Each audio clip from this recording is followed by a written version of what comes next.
watching Comforter Digital Channel, your true comforter.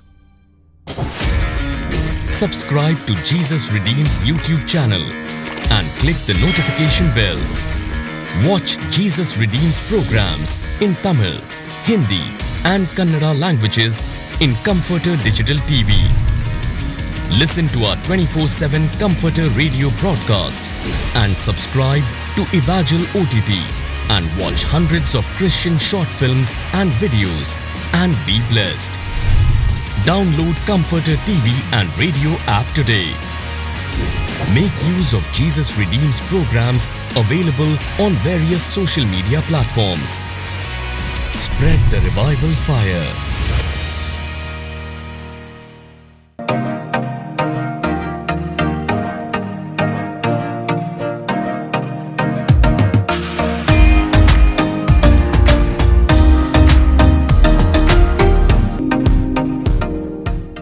यीशु मसीह के नाम से आप सभी को जय मसीह की रिवाइवल इग्नाइटस फेलोशिप कार्यक्रम को हम स्वागत करते हैं। परमेश्वर को स्तुति करने के लिए और आराधना करने के लिए, उसको वचन को सुनने के लिए और प्रार्थना करने के लिए परमेश्वर ने अच्छा मौका यूट्यूब के माध्यम से परमेश्वर हम लोग को दिए हैं। परमेश्वर को हम धन्यवाद बोलना बहुत जरूरी है। ये परमेश्वर का कृपा है। ओके, आप सब कैसे हैं? अच्छा है। ओके, मैं विश्वास करता हूँ परमेश्वर आप लोगों को अच्छा से रखा है। ठीक है, आप सब अप्रैल 9 तारीख यीशु मसीह के पुनरुत्थान को अच्छी तरह से मनाएंगे होंगे, मैं विश्वास करता हूँ। मेरे को बहुत खुशी लग रहा है। परमेश्वर का वचन ऐसे कहता है मत्ती 28 अध्याय 6 वचन में, वह यहाँ नहीं है परंतु अपने वचन के अनुसार जी उठा है।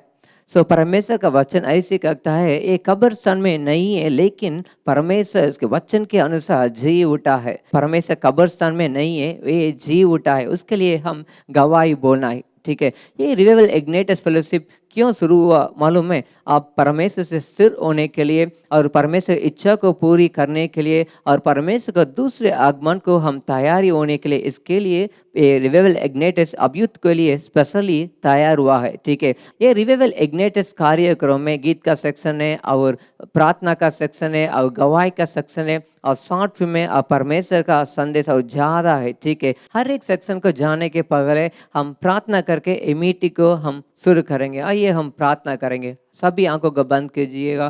Thank you Lord. परमेश्वर आपको हम धन्यवाद देते हैं, आपको स्तुति देते हैं। परमेश्वर आपको हम महिमा देते हैं। परमेश्वर रिवाइवल इग्नाइटस फेलोशिप के लिए आपको हम धन्यवाद देते हैं। परमेश्वर ये आज ये मीटिंग को आपको हाथों में हम सौंपते हैं। परमेश्वर शुरू से अंत तक परमेश्वर आपको उपस्थिति से हम लोग को भर दीजिए। परमेश्वर गीत सेक्शन को आप ले जाइए। परमेश्वर हम लोग पूर्ण मन और पूर्ण दिल से आपको स्तुति करने के लिए परमेश्वर हम लोग को सहायता कीजिए। परमेश्वर प्रार्थना को सेक्शन हम लोग को नया अभिषेक से, परमेश्वर नया प्रार्थना के अभिषेक से हम लोग को भर दीजिए। परमेश्वर और संदेश के सेक्शन को भी परमेश्वर हम लोग को भर दीजिए। आप हमसे बात कीजिए। परमेश्वर हम परिवर्तन होने के लिए हम लोग को कृपा दीजिए। परमेश्वर आप बात कीजिए। परमेश्वर और गवाही सेक्शन को आप ले जाइए। परमेश्वर हम विश्वास से बढ़ने के लिए परमेश्वर हम लोग सहायता कीजिएगा। सारे प्रार्थना बिंदु आपके हाथों में हम सौंपते हैं। यीशु मसीह के नाम से मानता हूँ पिता, आमीन आमीन। परमेश्वर हमारा प्रार्थना को सुना है। अगला सेक्शन हम गीत गाकर उनका नाम को हम महिमा करने वाला है। ठीक है, अभी हमारे बीच में भाई जॉन एबनेजर है, वो आकर गीत सेक्शन को ले जाएगा। उनके साथ हम सभी मिलकर यीशु मसीह के नाम को हम महिमा करेंगे। Over to singing section.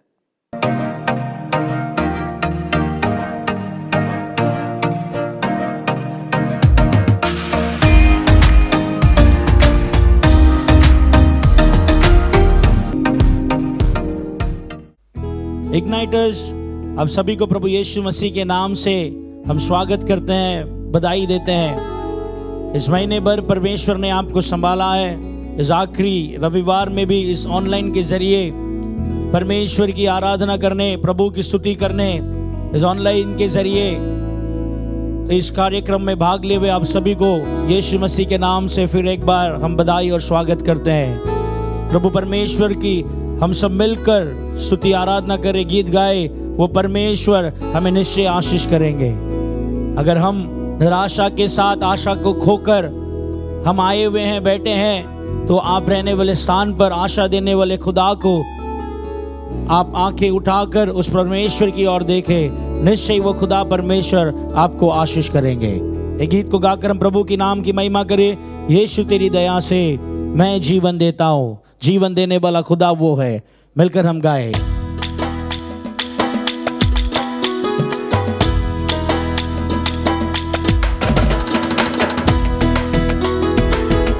रहने वाले स्थानों पर हम थाली बजाकर उस खुदा की महिमा करें।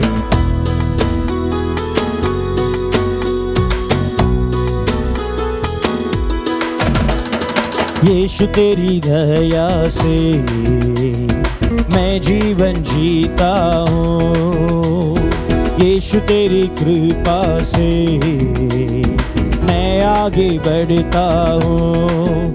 धन्यवाद धन्यवाद यीशु तेरा धन्यवाद, धन्यवाद धन्यवाद यीशु तेरा धन्यवाद। फूलों में रंग तूने डाला, पंछी को गाना तूने सिखाया, सागर से गहरा प्यार तेरा, आसमानों से भी तू है ऊंचा। बोलिए, फूलों में रंग तूने डाला, पंछी को गाना तूने सिखाया, सागर से गहरा प्यार तेरा, आसमानों से भी तू है ऊंचा। धन्यवाद धन्यवाद यीशु तेरा धन्यवाद, धन्यवाद धन्यवाद यीशु तेरा धन्यवाद। यीशु तेरी दया से मैं जीवन जीता हूँ। गाइए, यीशु तेरी कृपा से मैं आगे बढ़ता हूँ। भोजन से दुख करता, तन को मेरे कपड़ों से ढकता, भोजन से दुख करता, तन को मेरे कपड़ों से ढकता, मेरे सारे दुख दर्द को मृत्यु में बदल देता, मेरे सारे दुख दर्द को मृत्यु में बदल देता। धन्यवाद धन्यवाद यीशु तेरा धन्यवाद, धन्यवाद धन्यवाद यीशु तेरा धन्यवाद। यीशु तेरी दया से मैं जीवन जीता हूँ, यीशु तेरी कृपा से मैं आगे बढ़ता हूँ। धन्यवाद धन्यवाद यीशु तेरा धन्यवाद, धन्यवाद धन्यवाद यीशु तेरा धन्यवाद। तू है यहोवा शालोम, शांति देने वाला। बोलिए, तू है यहोवा शालोम, शांति देने वाला। तू है यहोवा नीसी, जय हरदम देने वाला।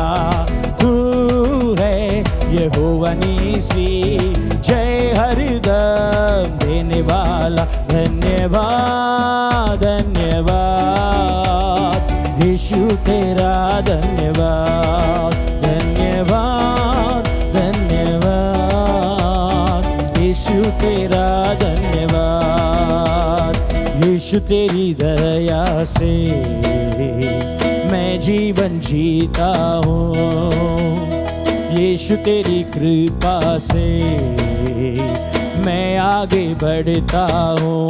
बोलिए फिर से, यीशु तेरी दया से मरा नहीं जिंदा हूँ मैं, यीशु तेरी कृपा से मरा नहीं जिंदा हूँ मैं। धन्यवाद धन्यवाद यीशु तेरा धन्यवाद, धन्यवाद धन्यवाद यीशु तेरा धन्यवाद।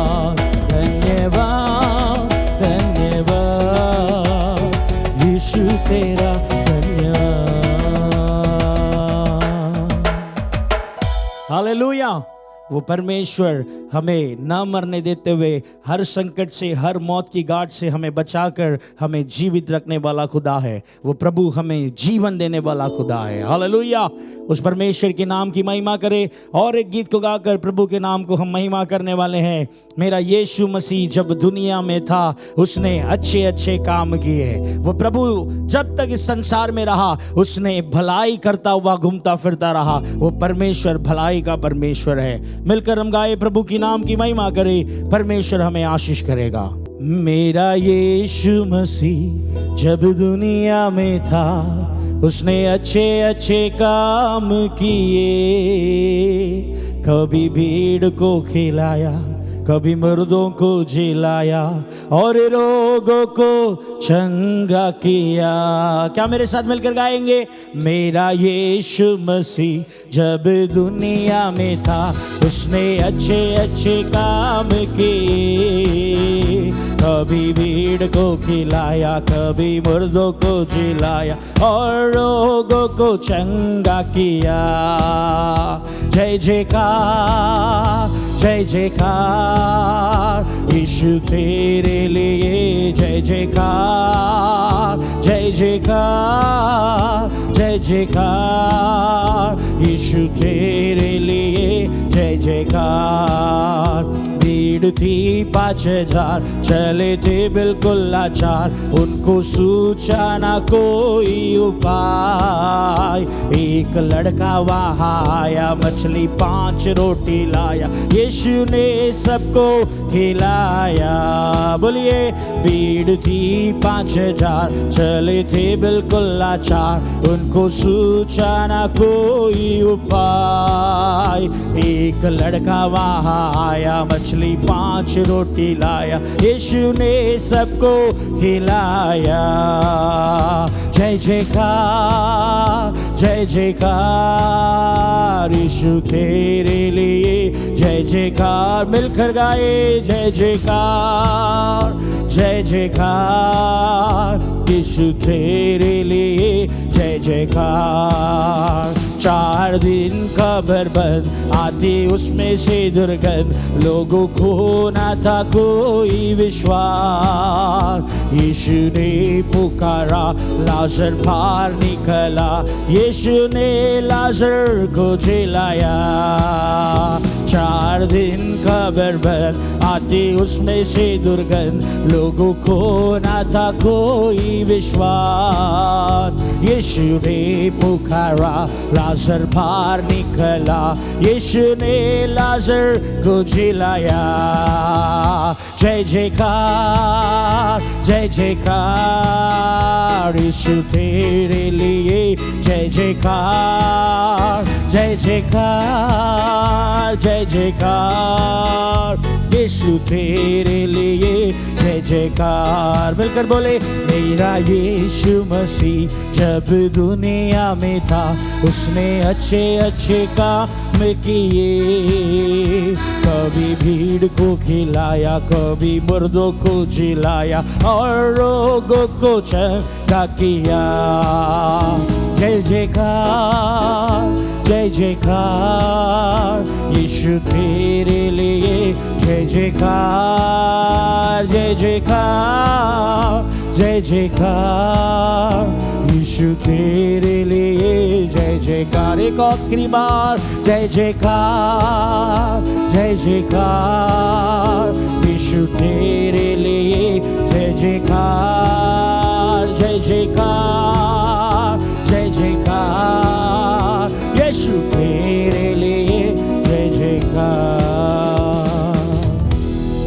हमारा प्रभु यीशु मसीह जब वो दुनिया में था उसने अच्छे अच्छे काम किए हैं। कभी भीड़ को खिलाता हुआ, कभी मुर्दों को जलाता हुआ, रोगियों को चंगा करता हुआ। वो जब तक संसार में सेवा किया तब तक लोगों के जीवन में भलाई करने वाला खुदा आज भी आपके जीवन में, ओ हालेलुया, लाजर के समान मरे हुए हालात में जो कुछ पड़े हुए हैं, क्या ये मुर्दा जिंदा होगा? क्या मेरी मरी हुई ये बातें फिर से जीवित होगी? ओ क्या आशा खोकर पड़ा हूं, उसमें फिर से एक आशा मिलेगी। इस प्रकार विचार के साथ रहने वाले आपके जीवन में मेरा खुदा प्रभु यीशु जो भलाई करने वाला खुदा है, निश्चय वो आपके जीवन में महान कार्य करेगा।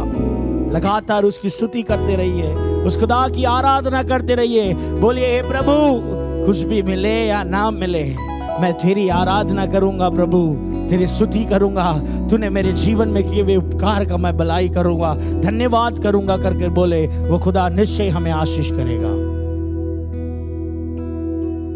कुछ मिले या ना मिले, तेरी आराधना करो। कुछ पाऊं या ना पाए, तेरी आराधना करो। क्या हम मिलकर कहे, कुछ मिले या ना मिले, तेरी आराधना करो। कुछ पाऊं या ना पाए, तेरी आराधना करो। स्तुति करता हूँ, स्मरण करता हूँ तूने किए उपकारों को। स्तुति करता हूँ, स्मरण करता हूँ तूने किए उपकारों को। यीशु जी हालेलुया,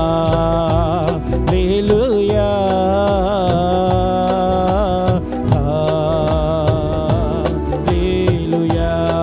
मिलकर बोलिए, हालेलुया,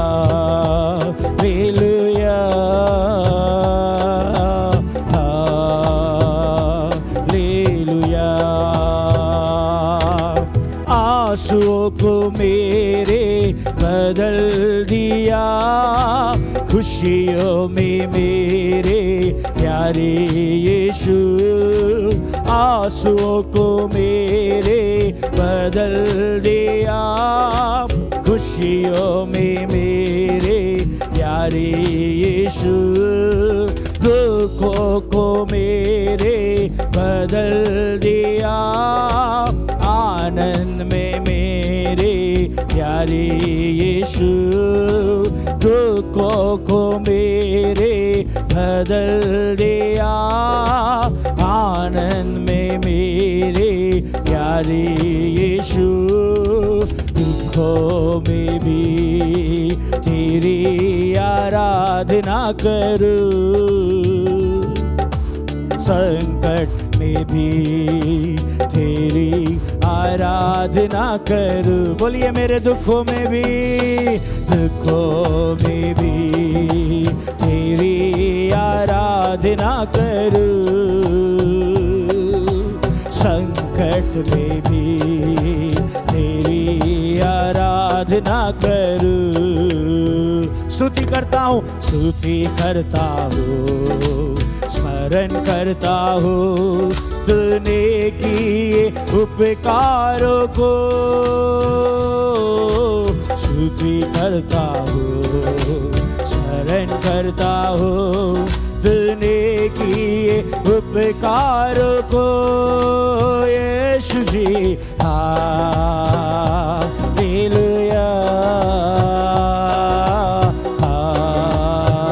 हालेलुया। मेरे प्रभु हालेलुया,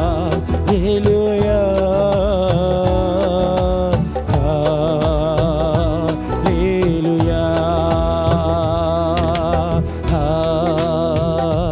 हालेलुया, हालेलुया। हमारे आंसुओं को हालेलुया खुशी में बदलने वाला खुदा है। आज जो कोई हालेलुया आंसुओं के साथ बैठे हैं, मेरा खुदा प्रभु परमेश्वर आपके आंसुओं को खुशी में बदल देगा, आपके दुख को आनंद में बदल देगा। वो आपके निराशा को एक नई आशा देकर, वो जिस बात पर हारे हो उस पर एक जीत देगा।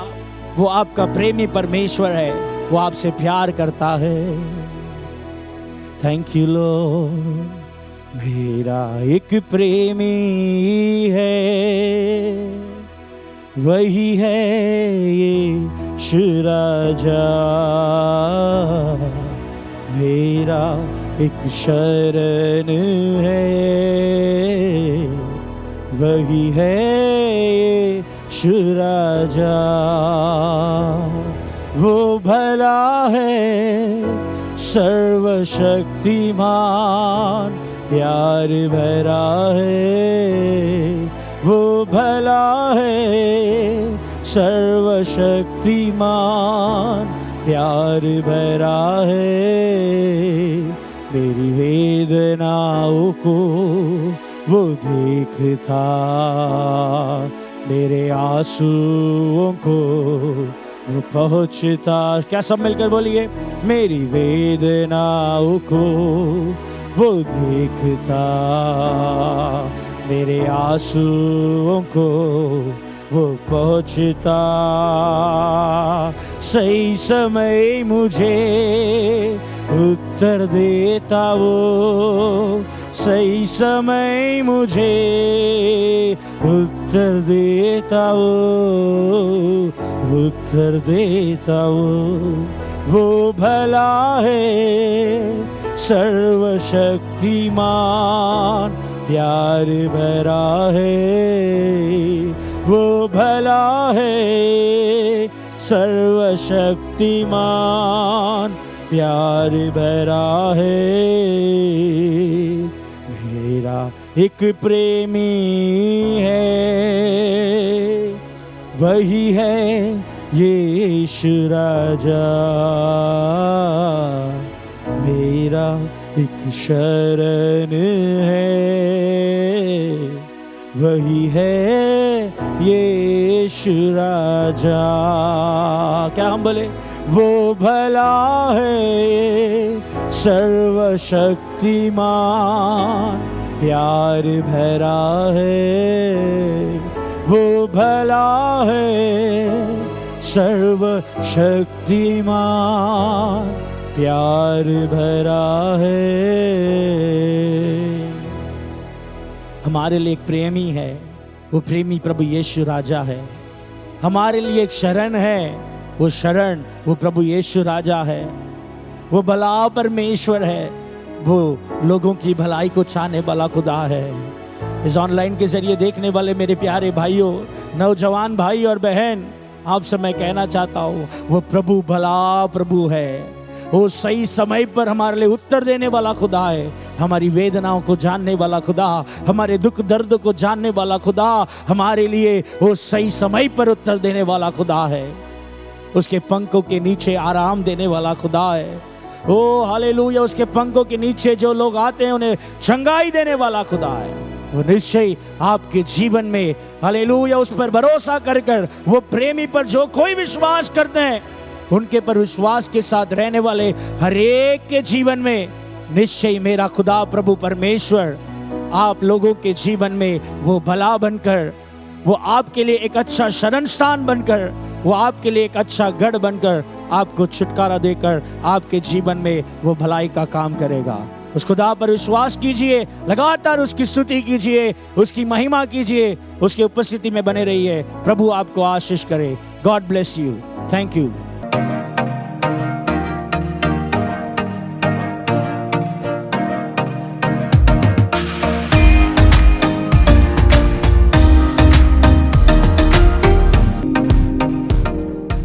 ओके, अच्छा है गीत सेक्शन परमेश्वर ने हम लोग को दिए हैं, परमेश्वर को नाम महिमा हो। ओके, अभी हम टीम प्रेजेंटेशन को हम सुनने वाले हैं। जीसस रिडीम्स यूथ मिनिस्ट्रीज में हर एक महीने को परमेश्वर हर एक विषय हम लोग को देते हैं। परमेश्वर ये महीने को भी हम लोग अच्छा विषय, गुड टाइटल हम लोग को दिए हैं। ये टाइटल का नाम छुटकारा है, रिडेम्पशन। हमारा परमेश्वर कैसे वाला परमेश्वर है, कैसे हम लोग को छुटकारा देगा, ये आज पूरा हम देखने वाले हैं। अभी हमारे बीच में बहन शारन प्रियदर्शनी है, वो आकर टीम प्रेजेंटेशन को प्रभावित करेगी। उनको हम स्वागत करेंगे। Over to team presentation.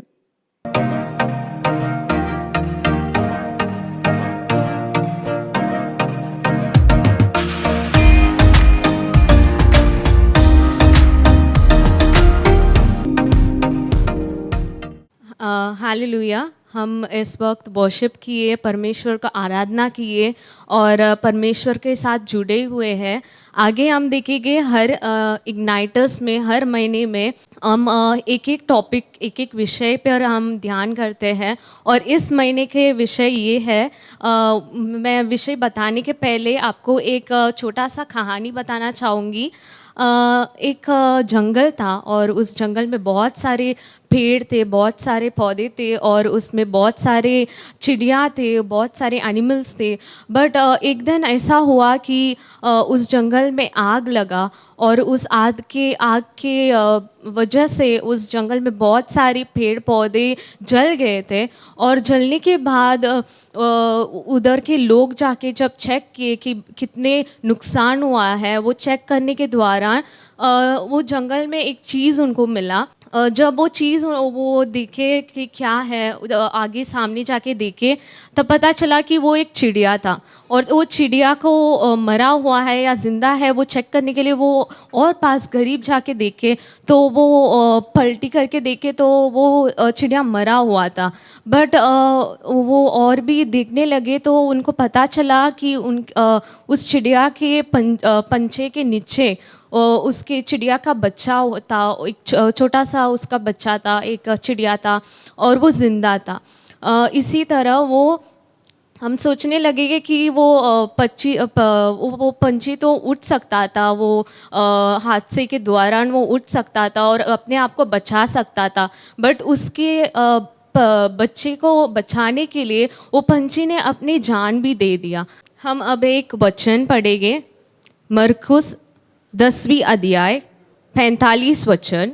क्योंकि मनुष्य का पुत्र इसलिए नहीं आया कि उसके सेवा टहल की जाए, पर इसलिए आया कि आप सेवा टहल करें और बहुतों की छुड़ौती के लिए अपनी प्राण दी। जैसे हम वचन में देखे परमेश्वर ने अपने प्रेम के वजह से हमें इतना प्रेम किए कि हम जितने भी पाप क्यों ना किए, परमेश्वर अपने प्रेम से हमारे लिए अपने इकलौते पुत्र को इस दुनिया में दिए और उनके जान गवा कर हमें खरीदे और उनके रक्त से हमें छुटकारा मिला और हमारे पापों से हमें छुटकारा मिला। तो इस महीने का इग्नाइटर्स मीटिंग का थीम है मुक्ति।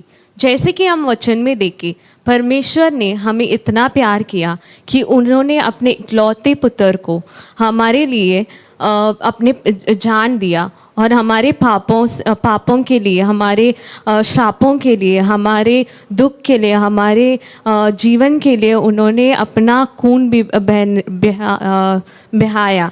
तो हम इसी उम्मीद से हम चाहते हैं कि इस सेशन में हमारे ज़िंदगी में जो भी तकलीफ़ है हम यीशु के नाम से उससे मुक्ति पाते हैं और इसी उम्मीद से हम आगे के सेशन में जाते हैं। धन्यवाद।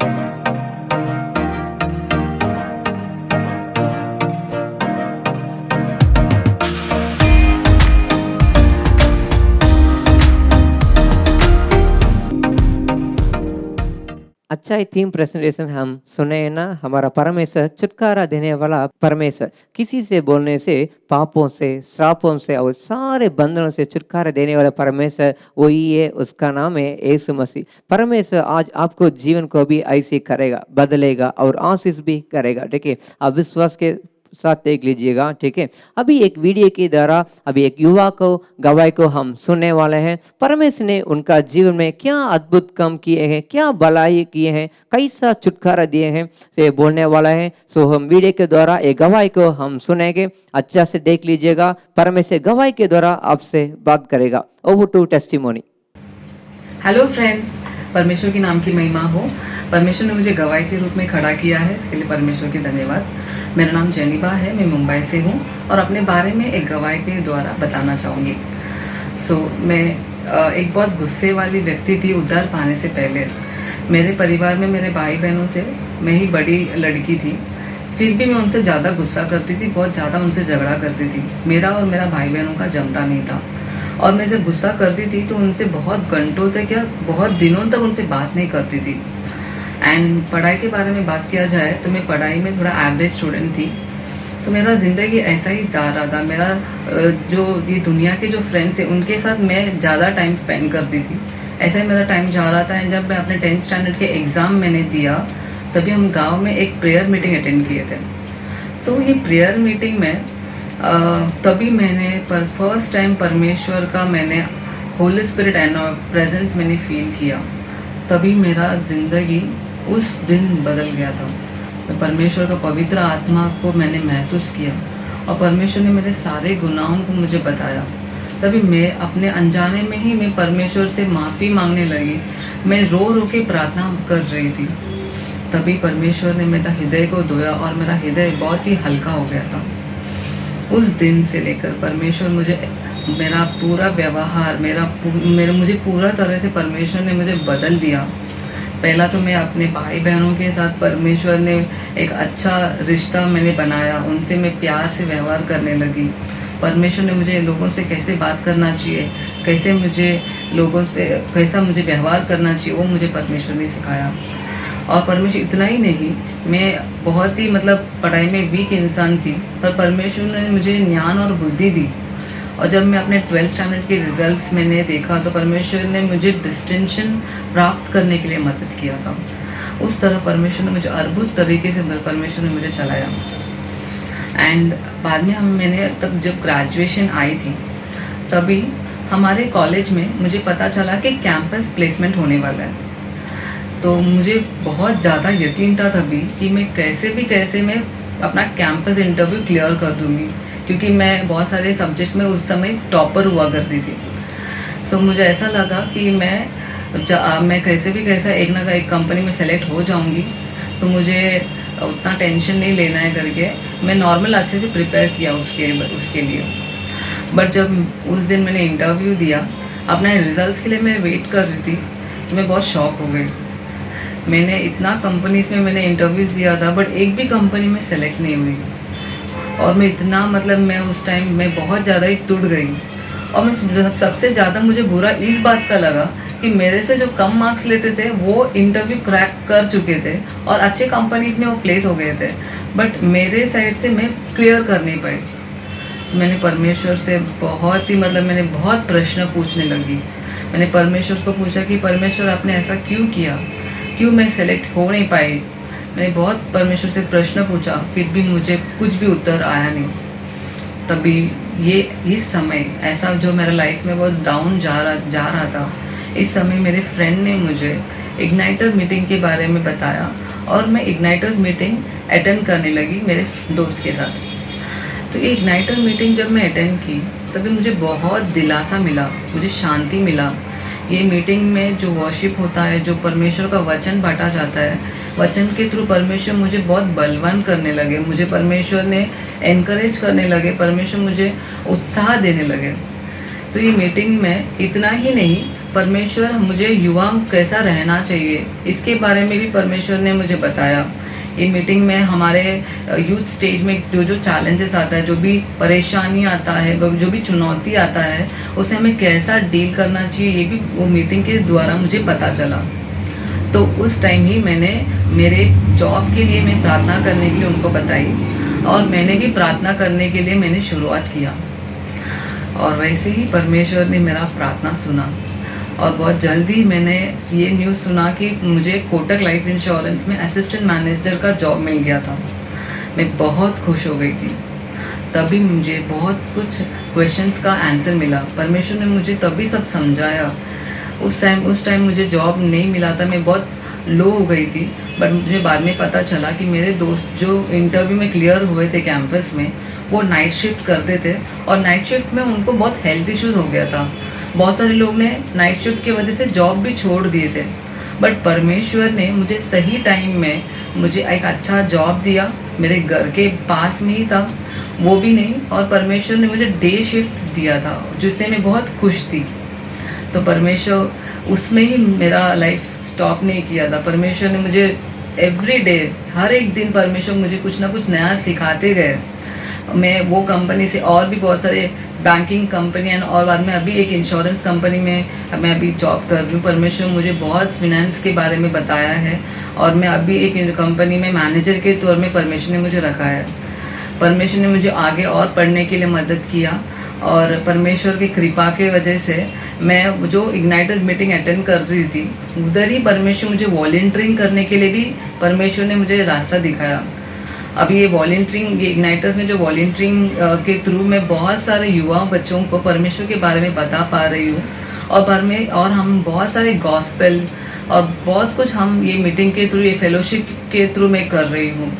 तो परमेश्वर मेरा लाइफ बहुत अच्छे से, परमेश्वर उनके राज्य के लिए इस्तेमाल कर रहे हैं। सो फ्रेंड्स, मैं आप सबको एक छोटा सा एक सजेशन देना चाहूँगी। कभी भी अपने लाइफ में जो भी प्रॉब्लम्स आए या चुनौती आए, आप कभी भी डरो मत, क्योंकि परमेश्वर हमारे लिए बहुत एक अच्छा प्लान रखा है। हमें कभी डरना नहीं है। जो भी हमारे लाइफ में होता है परमेश्वर एक कारण के लिए करते हैं। हमें सिर्फ प्रार्थना में डटे रहना है और विश्वास में स्थिर रहना है और परमेश्वर के राहों में चलेगी तो परमेश्वर उनके किंगडम में हमें अच्छे से यूज़ करेंगे। मैं आशा करती हूँ कि ये छोटा सा गवाही बहुत ही आशीषित आपको रहेगा। परमेश्वर के नाम की महिमा हो। अच्छा एक गवाही हम सुने ना, परमेश्वर ने युवा के जीवन में अद्भुत काम किए हैं, भलाई किए हैं और छुटकारा भी दिए हैं। सो परमेश्वर आपको जीवन को भी परमेश्वर ऐसे ही कर सकते हैं।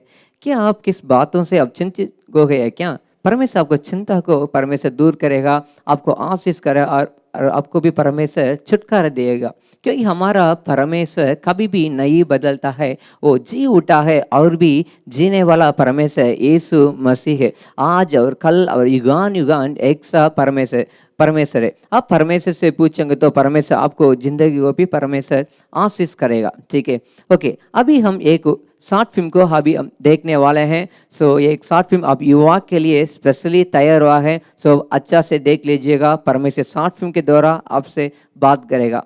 Over to short film.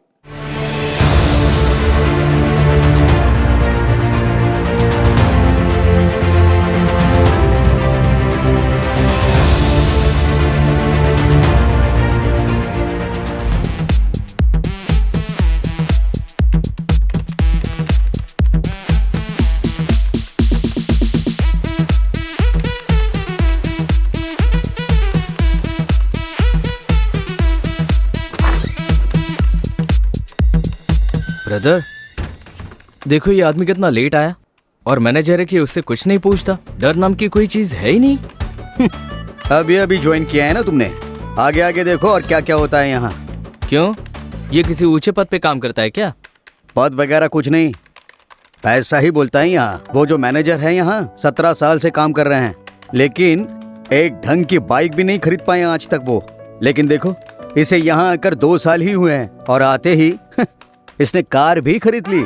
ये जिस रास्ते से यहाँ पर आता है वहीं पर मैनेजर का घर भी पड़ता है, तो काम पर आते समय वो मैनेजर को भी पिक कर लेता है और वो कार में सफर करने की खुशी में इसके लेट आने पर भी कुछ नहीं कहते हैं। बस यही चल रहा है। ब्रदर, तुम्हारा दोस्त है ना वो, तो बताओ कार कैसे खरीद ली? वो दरअसल एक बड़े परिवार से आता है। उसके पिताजी बहुत बड़े बिजनेसमैन हैं, इसलिए ऐसी हरकतें हैं उसकी। हेलो। ठीक है। ब्रदर, उसका मोबाइल तो देखिए ब्रदर, बहुत कॉस्टली फोन है। उसका बस चले तो रोज एक नया फोन खरीद सकता है। अपना वैसा नहीं है ना दोस्त। ब्रदर, तुम्हारा दोस्त है ना वो, जरा एक छोटी मदद करोगे? मुझे बस उनका फोन देखना है, जरा बंदोबस्त कर दीजिए ना। अच्छा ठीक है, हम मिलकर बात करते हैं। ठीक है। नहीं, मैं नहीं करूंगा, चुप रहो। मैं बस अपने काम से काम रखता हूँ। अरे ब्रदर, एक बार ब्रदर, प्लीज ब्रदर, सिर्फ देख कर लौटा देंगे। सुनो, मैंने भी ऐसा फोन कभी यूज नहीं किया है। किसी और से लेकर देख लूंगा, लेकिन इसके पास से लेकर नहीं देखूंगा। हाय फ्रेंड्स, कुछ कहा आप लोगों ने? हाय सुंदर। नहीं, कुछ नहीं, बस हम यूं ही बात कर रहे थे। ब्रो, ये लेटेस्ट एडिशन फोन है ना, कमाल का फोन है ये। कमाल कर दिया आपने तो। जरा चुप रहो। ब्रदर, जरा आप फोन दिखाएंगे? क्या बात है ब्रदर।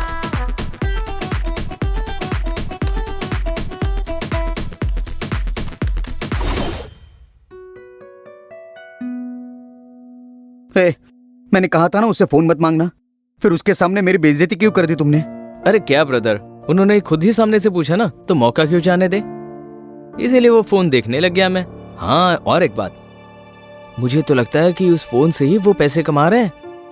वो कैसे हो सकता है? वो फोन लेकर तो खर्चा ही होता है और तुम कुछ और ही कह रहे हो। ब्रदर, वो रमी का खेल खेल कर पैसा कमा रहे हैं। रमी? मैं कुछ समझा नहीं। हाँ ब्रदर, मैंने उनके फोन में रमी ऐप देखा है। मुझे तो लगता है कि उसी के जरिए पैसे कमा रहे हैं।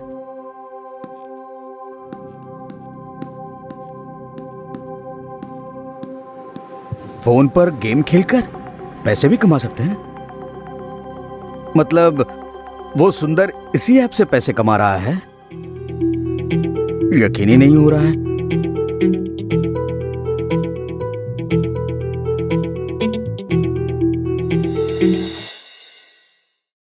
ठीक है ब्रदर, कल मिलते हैं। बाय।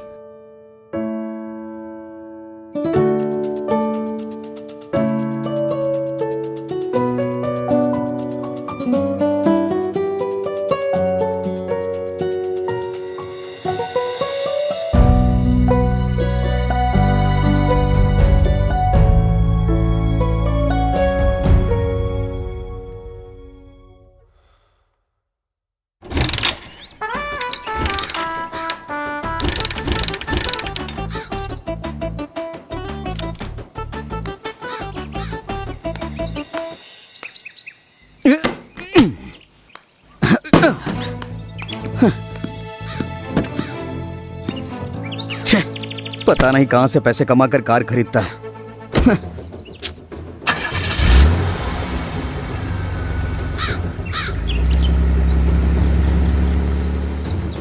हाँ ब्रदर, मैंने उनके फोन में रमी ऐप देखा है। मुझे तो लगता है कि उसी के जरिए पैसे कमा रहे हैं।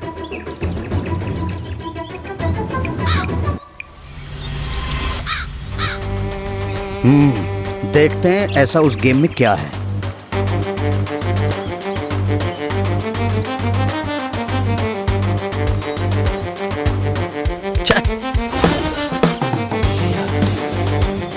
Yes, yeah.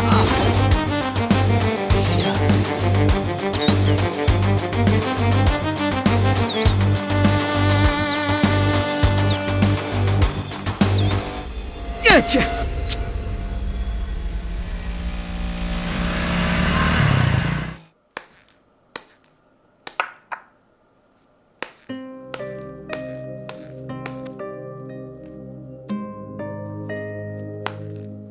एक चाय भिजवा दीजिए। हाँ,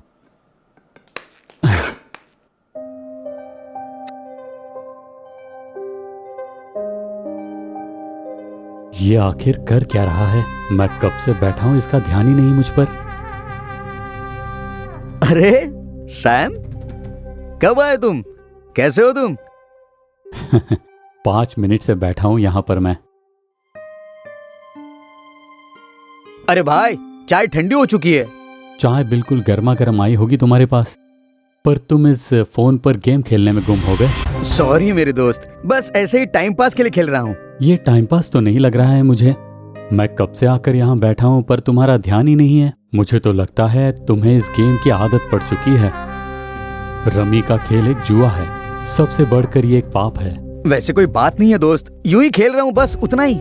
देखा, फिर से खेलने लग गए तुम। मेरी बात नहीं मान रहे हो तुम। ठीक है दोस्त, मेरे ऑफिस का समय हो गया है, मैं चलता हूँ। अरे पर चाय तो पीकर कोई जाओ। बात नहीं दोस्त, मैं चलता हूँ। इसका तो वचनों पर बिल्कुल भी ध्यान नहीं है। पाप का आदी हो चुका है ये।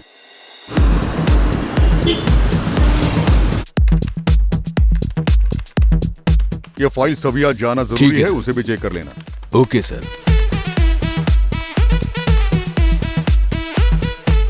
अरे रिचर्ड, क्या कर रहे हो तुम? ऑफिस के समय पे मोबाइल में देख रहे हो? अपने काम पर ध्यान दो। Okay sir.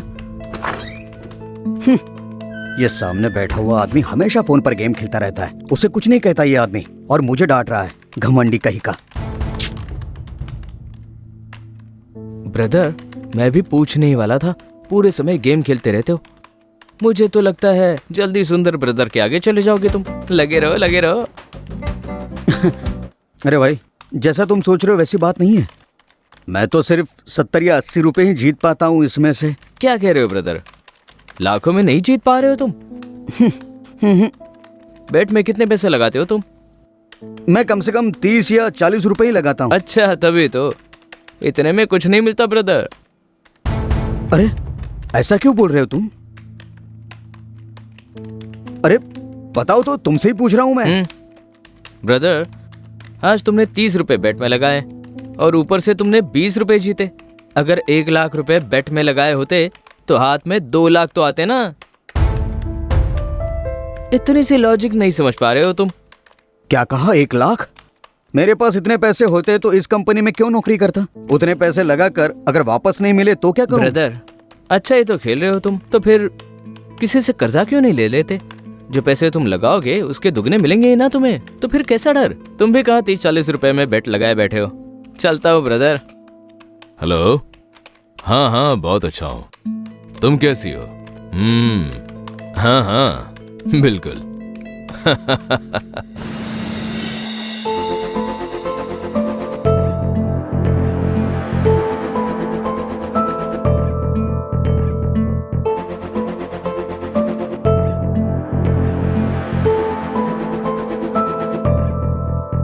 सर, आप फिक्र मत कीजिए, सारे के सारे पैसे मिल जाएंगे, आप बिल्कुल चिंता मत कीजिए। ऐसे कैसे मिल जाएंगे सर?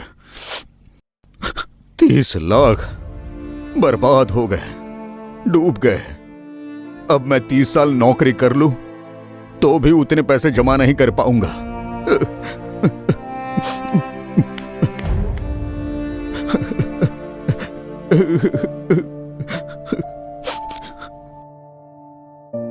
क्या हो गया ब्रो? सोचा भी नहीं था, पर देखो क्या हो गया। हाँ दोस्त, बेचारे मैनेजर। मैनेजर? ब्रदर, तुम्हें शायद कुछ पता ही नहीं। हमारे मैनेजर ने किसी से कर्जा लिया और उनकी मौत हो गई। यही बात है ना? अरे ब्रदर, अपने सुंदर की मौत हो गई है। सुंदर? क्या बात कर रहे हो? अरे ब्रदर, आज की न्यूज़ नहीं देखी तुमने? सुंदर ऑनलाइन रमी खेलकर करोड़ों रुपए के कर्ज में डूब गया। उसने अपनी पत्नी और बच्चे की हत्या की और फिर खुदकुशी कर ली। हमारे मैनेजर भी उन्हीं में से एक हैं जिन्होंने उन्हें पैसे दिए। ठीक है ब्रदर, मैं चलता हूँ, कल मिलते हैं। हाँ? मैंने भी बहुत बड़ी गलती कर दी।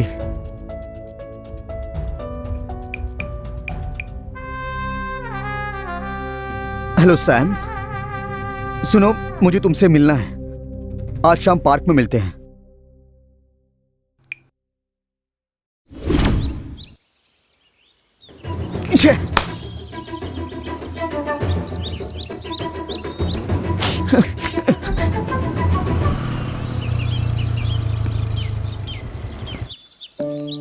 क्या बात है दोस्त? सॉरी दोस्त, तुमने मुझे बहुत समझाया कि गेम मत खेलो, लेकिन मैंने कभी तुम्हारी बात नहीं मानी। सुंदर ने खुदकुशी कर ली। दोस्त, मुझे इस गेम की आदत से बचा लो दोस्त। तुमने जो कहा था वो बिल्कुल सही था। मैं इस खेल की आदत में डूब चुका हूँ, बिल्कुल इसमें से बाहर नहीं निकल पा रहा हूँ। दोस्त, मेरी मदद करो, मुझे बहुत ही डर लग रहा है। ठीक है, तुम बैठो, फिक्र मत करो, बैठो। देखो, मैं पिछले कुछ दिनों से उस गेम के बारे में जानकारियां ले रहा हूँ। तब मैंने देखा कि एक साइबर क्राइम टेक्नीशियन ने उस गेम के बारे में कुछ ऐसा कहा है कि इस तरह के खेलों में कुछ लोग कम पैसे लगाकर खेलते तो है और पैसे जीत जाते हैं, लेकिन कुछ दिनों के बाद वो पैसे बिल्कुल नहीं जीत पाते, क्योंकि ये जो ऐप है वो प्री प्लानिंग के साथ बनाया जाता है। जब इसे ज्वाइन करते हैं तब ज्वाइनिंग बोनस, रेफरल बोनस और काफी कुछ देकर, तुम्हें लालच देकर, इसकी आदत लगवाकर तुम्हें बस पहले ही कुछ खेलों में जीत दिलवाता है। ये क्या कह रहे हो दोस्त? और तुम ही नहीं रिचर्ड, तुम्हारे जैसे कई और इसके आदी हो चुके हैं। जब ये ऑनलाइन रमी डाउनलोड करते हो तब टर्म्स एंड कंडीशंस में लिखा होता है कि इस खेल में जोखिम है, लेकिन लगभग 99% लोग उस टर्म्स एंड कंडीशंस को पढ़ते ही नहीं है, ऐसा एक सर्वे में कहा गया है।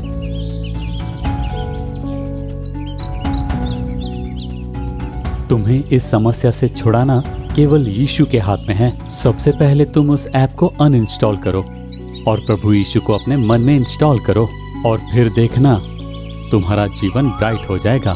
बहुत शुक्रिया मेरे दोस्त। अभी इस ऐप को अनइंस्टॉल कर देता हूँ। प्रभु यीशु के हाथों में अपने जीवन को अर्पण करता हूँ।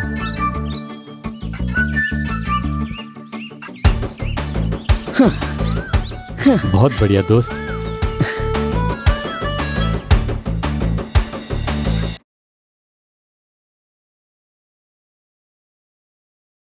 ओके, अच्छा शॉर्ट फिल्म हम देखे हैं ना। आजकल ज़्यादा युवा लोग बुरे लत से उन लोग पीड़ित है, उन लोग को नहीं मालूम किस तरीक़ा से बाहर आने बोल के। ज़्यादा युवा लोग आज ड्रग्स में उन लोग पीड़ित है और पोर्नोग्राफी से उन लोग पीड़ित है और ज़्यादा मतलब सोशल मीडिया और ऑनलाइन गेमिंग में उन लोग पीड़ित है। कोई रहने दो, कोई पीड़ित में रहने दो, लेकिन परमेश्वर का वचन ऐसे कहता है यूहन्ना 8 अध्याय 36 वचन में, यदि पुत्र तुम्हें स्वतंत्र करेगा तो सचमुच तुम्हें स्वतंत्र हो जाओगे बोल कर परमेश्वर का वचन है।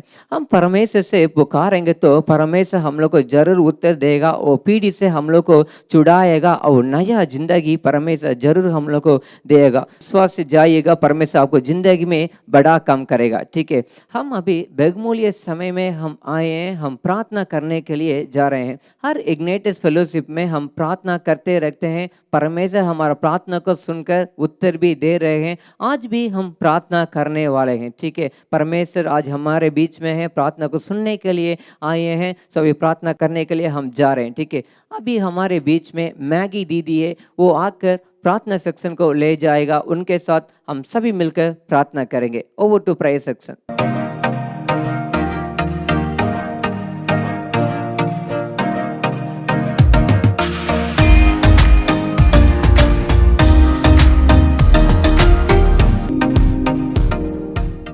प्रिय भाई और बहनें, आज भी आप लोग को सामने परमेश्वर ने लेके आया, इसलिए परमेश्वर को धन्यवाद हो।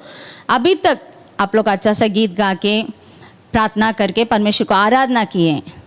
आज का जो थीम है उसको भी आप लोग देखें, लेकिन अब भी एक मुख्य समय है। अभी हम लोग अपना जवानों के लिए हम लोग प्रार्थना करने जा रहे हैं। क्यों प्रार्थना करना है? आप लोग बाइबल में एक वचन को देखेंगे, यशायाह नबी का 60वां अध्याय 1 से लेकर 3 तक वचन है। ठीक है, उस वचन में लिखा हुआ है, हमारा दुनिया में लोग अंधकार में पड़े हुए हैं। जो अंधकार में है उसको अंधकार से निकालने के लिए प्रभु यीशु मसीह हमें ज्योति का रूप में रखे हैं। तो उस ज्योति को हम लोग क्या करना है, दुनिया में फैलाना जा रहे हैं। कैसे फैलाएंगे? हमारे हिंदुस्तान में 1,40,00,000 से ज़्यादा लोग, तो इन्हीं लोग के बीच में हम लोग ज्योति के रूप में जाने जा रहे हैं। उसी के लिए हम लोग क्या करना है, पहले प्रार्थना करना है। अभी हम लोग प्रार्थना करने जा रहे हैं। किस किस बात के लिए हम लोग प्रार्थना करने जा रहे हैं करके मैं पहले बताने जा रही हूँ। आप लोग सब हमारा इग्नाइटर है ना, यहाँ आके परमेश्वर को अभिषेक को पाके, दर्शन को पाके आप लोग अपना क्षेत्र में गए हैं। क्यों गए हैं? जो रास्ता भटक के इधर उधर पड़े हुए हैं, उन्हीं लोग को सही रास्ता में ले आना है। उस दर्शन को पाके उन्हीं लोग को बीच में सेवा करना है करके आप लोग गए हैं। इसलिए पहले हम लोग प्रार्थना करने जा रहे हैं।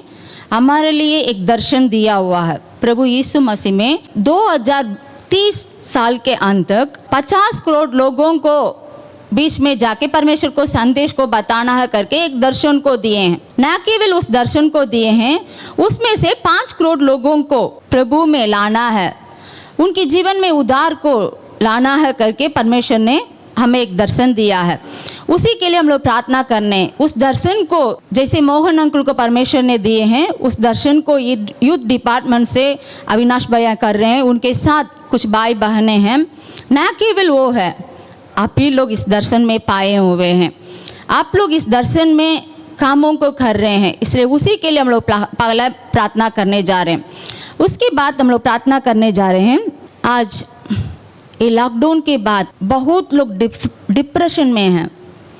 कहीं भी जाइए, छोटे छोटे बच्चों को भी देखिए, वो अपने मन में सारे बातों को छिपा कर रखे हैं। कहाँ जाएं? कोई है मुझे सुनने के लिए, मुझे प्यार करने के लिए कोई है, मुझसे बात करने के लिए कोई है करके वो तड़प रहे हैं, कोई भी नहीं है। अपनी बातों को सुनने के लिए उन लोग को कोई भी नहीं रहने के चलते वो डिप्रेशन में होके अपने जीवन को बर्बाद कर रहे हैं। उन्हीं लोग को उस अंधकार के जहाँ से हम लोग निकालने के लिए हम लोग प्रार्थना करने जा रहे हैं।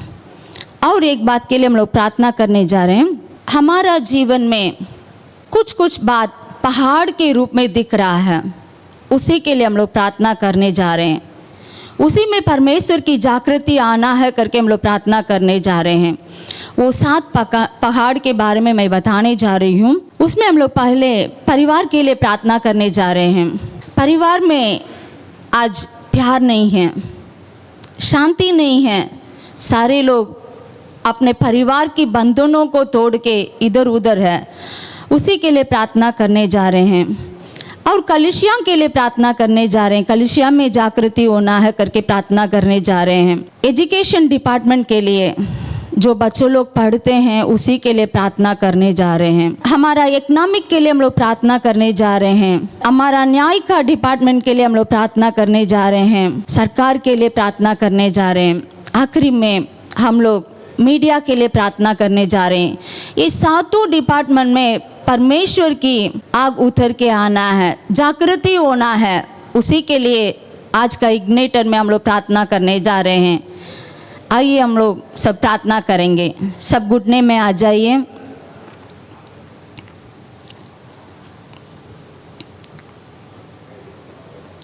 हमारा हिंदुस्तान में सैकड़ों लोग अंधकार में पड़े हुए हैं। उसमें से 2030 साल में हम लोग 1 करोड़ जवानों की प्रभु में लाना है। उसी के लिए हम लोग परिश्रम करना है। कैसे 10 करोड़ लोगों को प्रभु के बारे में बताना है, उसी के लिए अभी हमारा बीच में एक भाई आके प्रार्थना करेंगे। Hallelujah hallelujah. धन्यवाद धन्यवाद धन्यवाद धन्यवाद धन्यवाद धन्यवाद करते परमेश्वर, स्तुति करते राजा, आपको धन्यवाद करते परमेश्वर। ये सुंदर समय दिया उसके लिए धन्यवाद करते राजा। आज के दिन में परमेश्वर हम परमेश्वर आपके चरणों में आकर परमेश्वर गिड़गिड़ा कर प्रार्थना करते हैं राजा। दया करने वाले परमेश्वर, आपने जिस तरह मोहन से अंकल को परमेश्वर दर्शन से बातें किए परमेश्वर, आने वाले दिनों में परमेश्वर आप परमेश्वर एक बड़ी बेदारी को परमेश्वर हम जवानों के द्वारा फैलाने वाले परमेश्वर, इनके साथ कार्य करने वाले हमें परमेश्वर, ब्रदर अविनाश को परमेश्वर, उनकी टीम को परमेश्वर आशीष कीजिए परमेश्वर। आप दया करके परमेश्वर हर एक को परमेश्वर अपने पंखों तले छुपा लीजिए राजा। आपकी नाम की महिमा परमेश्वर हम जवानों के द्वारा होने के लिए जो लोग परमेश्वर आपको नहीं जानते परमेश्वर, वो लोग परमेश्वर आपको जानने के लिए सहायता मदद कीजिए परमेश्वर। आपका परमेश्वर एक एक शब्द परमेश्वर हालेलुया परमेश्वर पूरा हुआ है परमेश्वर। आप परमेश्वर हमें परमेश्वर हालेलुया हालेलुया ठुकराएंगे नहीं परमेश्वर। आप परमेश्वर आने वाले दिनों में परमेश्वर आपके हर एक परमेश्वर भविष्यवाणी को पूरा करेंगे। हम विश्वास करते परमेश्वर, हमारा पूरा विश्वास आपके ऊपर है परमेश्वर, हमारा पूरा विश्वास आपके ऊपर है परमेश्वर। हम परमेश्वर कुछ भी नहीं है परमेश्वर, सब आप ही कार्य करने वाले परमेश्वर है राजा। सारे परमेश्वर हालेलुया हमें मार्गदर्शक दिखाने वाले परमेश्वर आप है परमेश्वर। हमें कोई नहीं परमेश्वर, हम नादान है परमेश्वर। आप हमें ज्ञान बुद्धि देने वाले परमेश्वर है राजा। हमें हाथ पकड़ कर चलाने वाले परमेश्वर आप है परमेश्वर। आपके हाथ में परमेश्वर हालेलुया हमारे एक को सौंपते परमेश्वर। परमेश्वर आने वाले दिनों में परमेश्वर दर्शन के अनुसार परमेश्वर एक एक व्यक्ति परमेश्वर उद्धार पाएगा परमेश्वर। एक एक व्यक्ति परमेश्वर आपके नाम की महिमा करेगा परमेश्वर। हम विश्वास करते परमेश्वर, आपके हाथ में हर एक को सौंपते परमेश्वर। आप परमेश्वर हमारी एक एक प्रार्थना विनंती सुन रहे, हम विश्वास करते परमेश्वर। आपके हाथ में हर एक को सौंपते परमेश्वर। परमेश्वर, फिर से एक बार परमेश्वर हालेलुया हम दर्शन को परमेश्वर आपके चरणों में लाते हैं राजा। आप दया करने वाले परमेश्वर, अनुग्रहकारी परमेश्वर है राजा।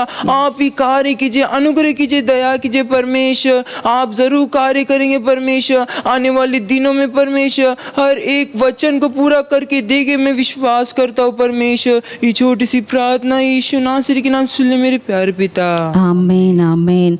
परमेश्वर ने हमारा प्रार्थना को सुन के उत्तर दे रहा है। जो जवान लोग अंधकार में पड़े हुए हैं उन्हीं लोग को परमेश्वर सही रास्ता में ले आने जा रहा है। इसी के लिए हम लोग धन्यवाद देंगे। अभी आप लोग अपने लिए प्रार्थना कीजिए, अपने लिए। आप एक इग्निटर है, यहाँ से इस आग को आप लोग लेके गए हैं। अपना क्षेत्र में जाके मैं सेवा करूँगा, मैं सेवा करूँगी करके आप लोग एक बोझ के साथ यहाँ से गए हैं। 1 मिनट आप लोग अपने लिए प्रार्थना कीजिए। हे प्रभु, इस दर्शन में हम हमेशा बना रहना है। मैं ज़रूर जो अंधकार में पड़े हुए ये जवानों को, बच्चों को, बड़े को आप ही के पास मैं लेके आऊँगा करके आप लोग अपने लिए अपने आप को 1 मिनट अर्पण करके देखिए। प्रभु, मैं अपने को अर्पण करता हूँ करके। Thank you Lord, thank you Lord, धन्यवाद। ऐसे हम लोग प्रार्थना करने जा रहे हैं। थैंक यू लाल मासी आंदुड़ा दलबो हरे खेने दुना करबो। आमीन। Thank you Lord. जो बच्चे लोग डिप्रेशन में हैं, डिप्रेशन में डूबे हुए हैं, कहीं नहीं जा सकते हैं, डिप्रेशन के चलते बहुत जवान लोग आजकल सड़क में पागल जैसा घूम रहे हैं।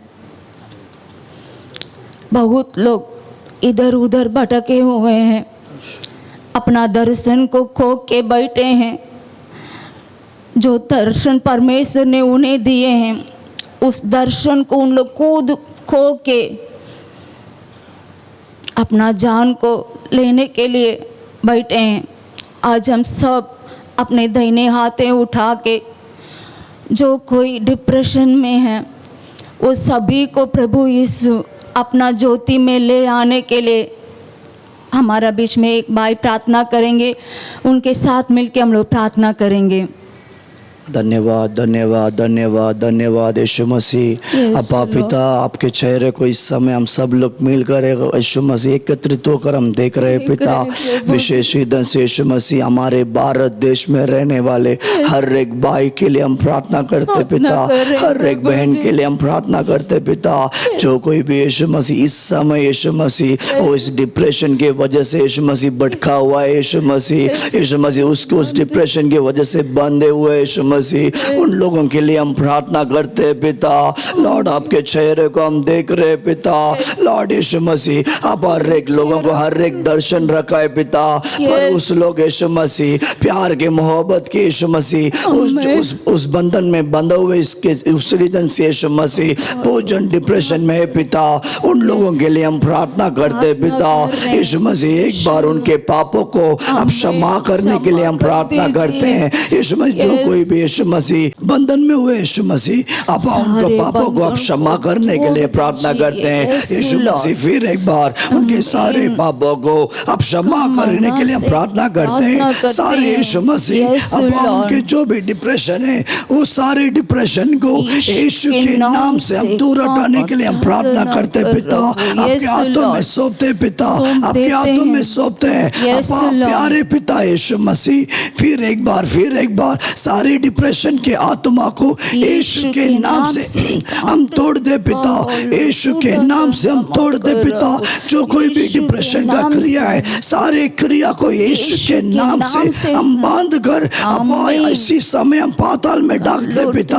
अपा उनको अब छुटकारा देने के लिए प्रार्थना करते हैं। छुटकारा देने के लिए हम प्रार्थना करते हैं। दीजिए यीशु मसीह, आप उनको कृपा कीजिए पिता, कृपा कीजिए यीशु मसीह। आपके हाथों में देते पिता। अब जो भी डिप्रेशन की आत्मा क्रिया कहता है, जो भी यीशु मसीह डिप्रेशन के द्वारा अब खुदकुशी का क्रिया करता है, सारे क्रिया को यीशु के नाम से हम तोड़ते पिता। पिता सारे क्रिया को हम हटाते यीशु मसीह के नाम से। अपा उनको अब छुटकारा देने के लिए हम प्रार्थना करते हैं। अपा उनको छुटकारा देने के लिए प्रार्थना करते हैं। सारे डिप्रेशन को दूर हटाकर अपा एक अपा उनको इस नया दर्शन देने के लिए प्रार्थना करते हैं। आप ऐसा कर रहे हैं, इसके धन्यवाद यीशु के नाम से मांगते पिता। आमीन आमीन। परमेश्वर ने हमारा प्रार्थनाओं को सुना है। जो कोई भटके हुए हैं, डिप्रेशन में है, प्रभु यीशु मसीह ने उनकी सारी डिप्रेशन की बंधनों को तोड़ के अपने दर्शन की रागों में ले आ रहा है। इसलिए प्रभु को हम लोग धन्यवाद देंगे। सब अपने मुंह खोल के प्रभु को धन्यवाद देंगे। प्रभु तुझे धन्यवाद हो। आगे और एक बात के लिए हम लोग प्रार्थना करने जा रहे हैं। आमीन। Thank you Lord. 7 पहाड़ों के लिए इसी में परमेश्वर की जागृति आना है। इसी में परमेश्वर की जागृति आना है। उसी के लिए हम लोग प्रार्थना करने जा रहे हैं। परिवार में परमेश्वर की पवित्र आत्मा उतर के आना है। परमेश्वर की पवित्र आत्मा की आग उतर के आना है। कलीसिया में आना है। हमारा बच्चों लोग को पढ़ाई में आना है। आमीन। हमारा इकोनॉमिक में आना है। Thank you Lord. उसी के लिए हम लोग प्रार्थना करने जा रहे हैं। ये 7 पहाड़ों में जो शैतान की बंधन है, ये सारे बंधन को तोड़ के परमेश्वर की जागृति की आग उतर के आना है करके अभी हमारे बीच में एक भाई आके प्रार्थना करेंगे। उनके साथ हम लोग मिल के प्रार्थना करेंगे। Thank you. धन्यवाद यीशु। धन्यवाद देता हूँ परमेश्वर। अपा स्वर्गीय पिता आपको कोटि कोटि धन्यवाद देता हूँ परमेश्वर। अपा इस समय हम परमेश्वर अपा लॉर्ड फादर हम लोग सबको इकट्ठा कर अपा इस जगह पर परमेश्वर अपा लॉर्ड फादर आपके और देखने के लिए आप साइदा किया, इसके लिए आपको कोटि कोटि धन्यवाद देता हूँ परमेश्वर। अपा इस समय पे परमेश्वर आपके बेदारी लॉर्ड आपकी जागरूकता हमारे देश पर आना चाहिए परमेश्वर। हर एक परिवार के ऊपर आना चाहिए परमेश्वर। हर एक परिवार के ऊपर आना चाहिए परमेश्वर। यीशु मसीह के नाम से हम मांगते पिता लॉर्ड अपा परमेश्वर अपा आपके पवित्र आत्मा अपा हर एक परिवार के ऊपर उतर के आने के लिए हम विनती करता हूँ परमेश्वर। हर एक विश्वासी के घर पर परमेश्वर आपके परमेश्वर बेदारी को आप डाल दीजिए परमेश्वर। अपा परमेश्वर हमारे भारत पर अपा हर एक कलीसिया को आपके हाथों पर सौंपता हूं परमेश्वर। अपा परमेश्वर आपकी महिमा लॉर्ड फादर परमेश्वर आपकी महिमा हर एक कलीसिया के ऊपर उतर के आने के लिए विनती करता हूं परमेश्वर। अपा अंत दिन पर अपा हर एक कलीसिया परमेश्वर आपकी ओर आने के लिए आप साइदा की ओर परमेश्वर।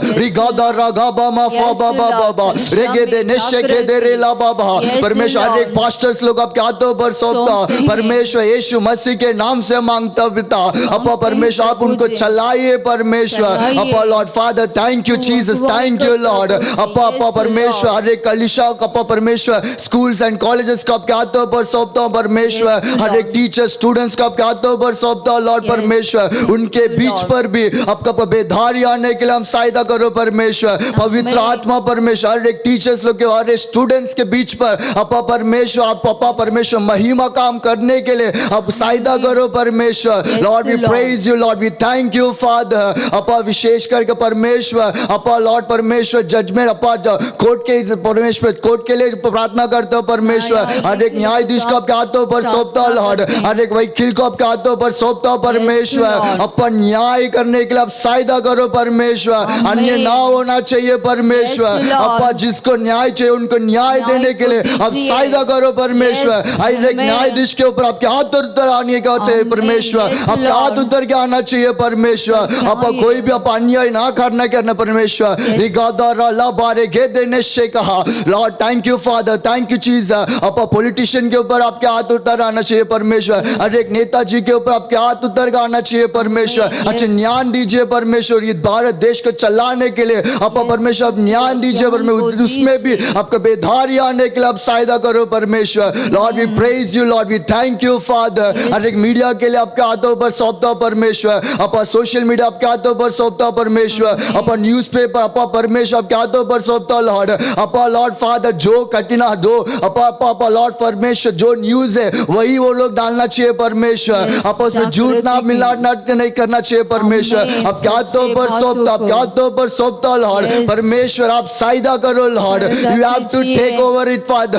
अब आप राज्य करो परमेश्वर, इस हर एक डिपार्टमेंट पर आप राज्य करो परमेश्वर। अपा लॉर्ड फादर, जो अब स्वर्ग में अपा परमेश्वर आपका योजना है वो इस धरती पर होने के लिए आप साइदा करो परमेश्वर। You are the Lord. अपा परमेश्वर, आप ऐसा कार्य करने के लिए आपको कोटि कोटि धन्यवाद देता परमेश्वर। सारी महिमा आदर सिर्फ आपके लिए परमेश्वर, यीशु मसीह के नाम से मांगते पिता, आमीन आमीन। परमेश्वर ने हमारा प्रार्थनाओं को सुन के ये सातवीं पहाड़ा में परमेश्वर की आग उतर के आने वाला है, उसी के लिए हम लोग धन्यवाद देंगे। उस जागृति को हम ही लोग को आंख देखने जा रहा है, इसलिए प्रभु को धन्यवाद देंगे। हे प्रभु, तूने अभी तक हमारा प्रार्थनाओं को सुना, इसलिए तुझे धन्यवाद हो प्रभु जी। प्रार्थना यीशु मसीह के नाम से मांगते हैं, सुन और ग्रहण कर। आमीन आमीन।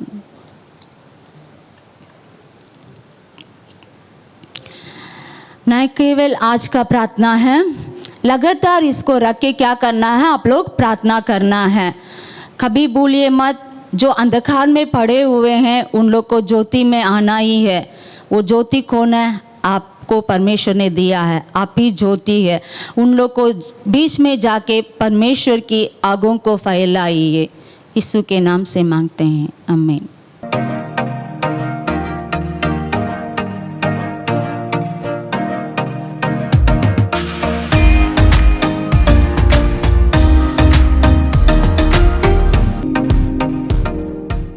Okay, praise the Lord. परमेश्वर हम सभी प्रार्थनाओं को परमेश्वर सुना है, जरूर परमेश्वर उत्तर देगा। ठीक है, अभी हम बहुमूल्य समय में हम आए हैं, परमेश्वर को संदेश को हम सुनने वाले हैं। अभी हमारे बीच में भाई मोहन सिलासो है, वो आकर परमेश्वर को वचन को सुनाएंगे। आप अच्छा से सुन लीजिएगा, परमेश्वर वचन के द्वारा आपसे बात करेगा।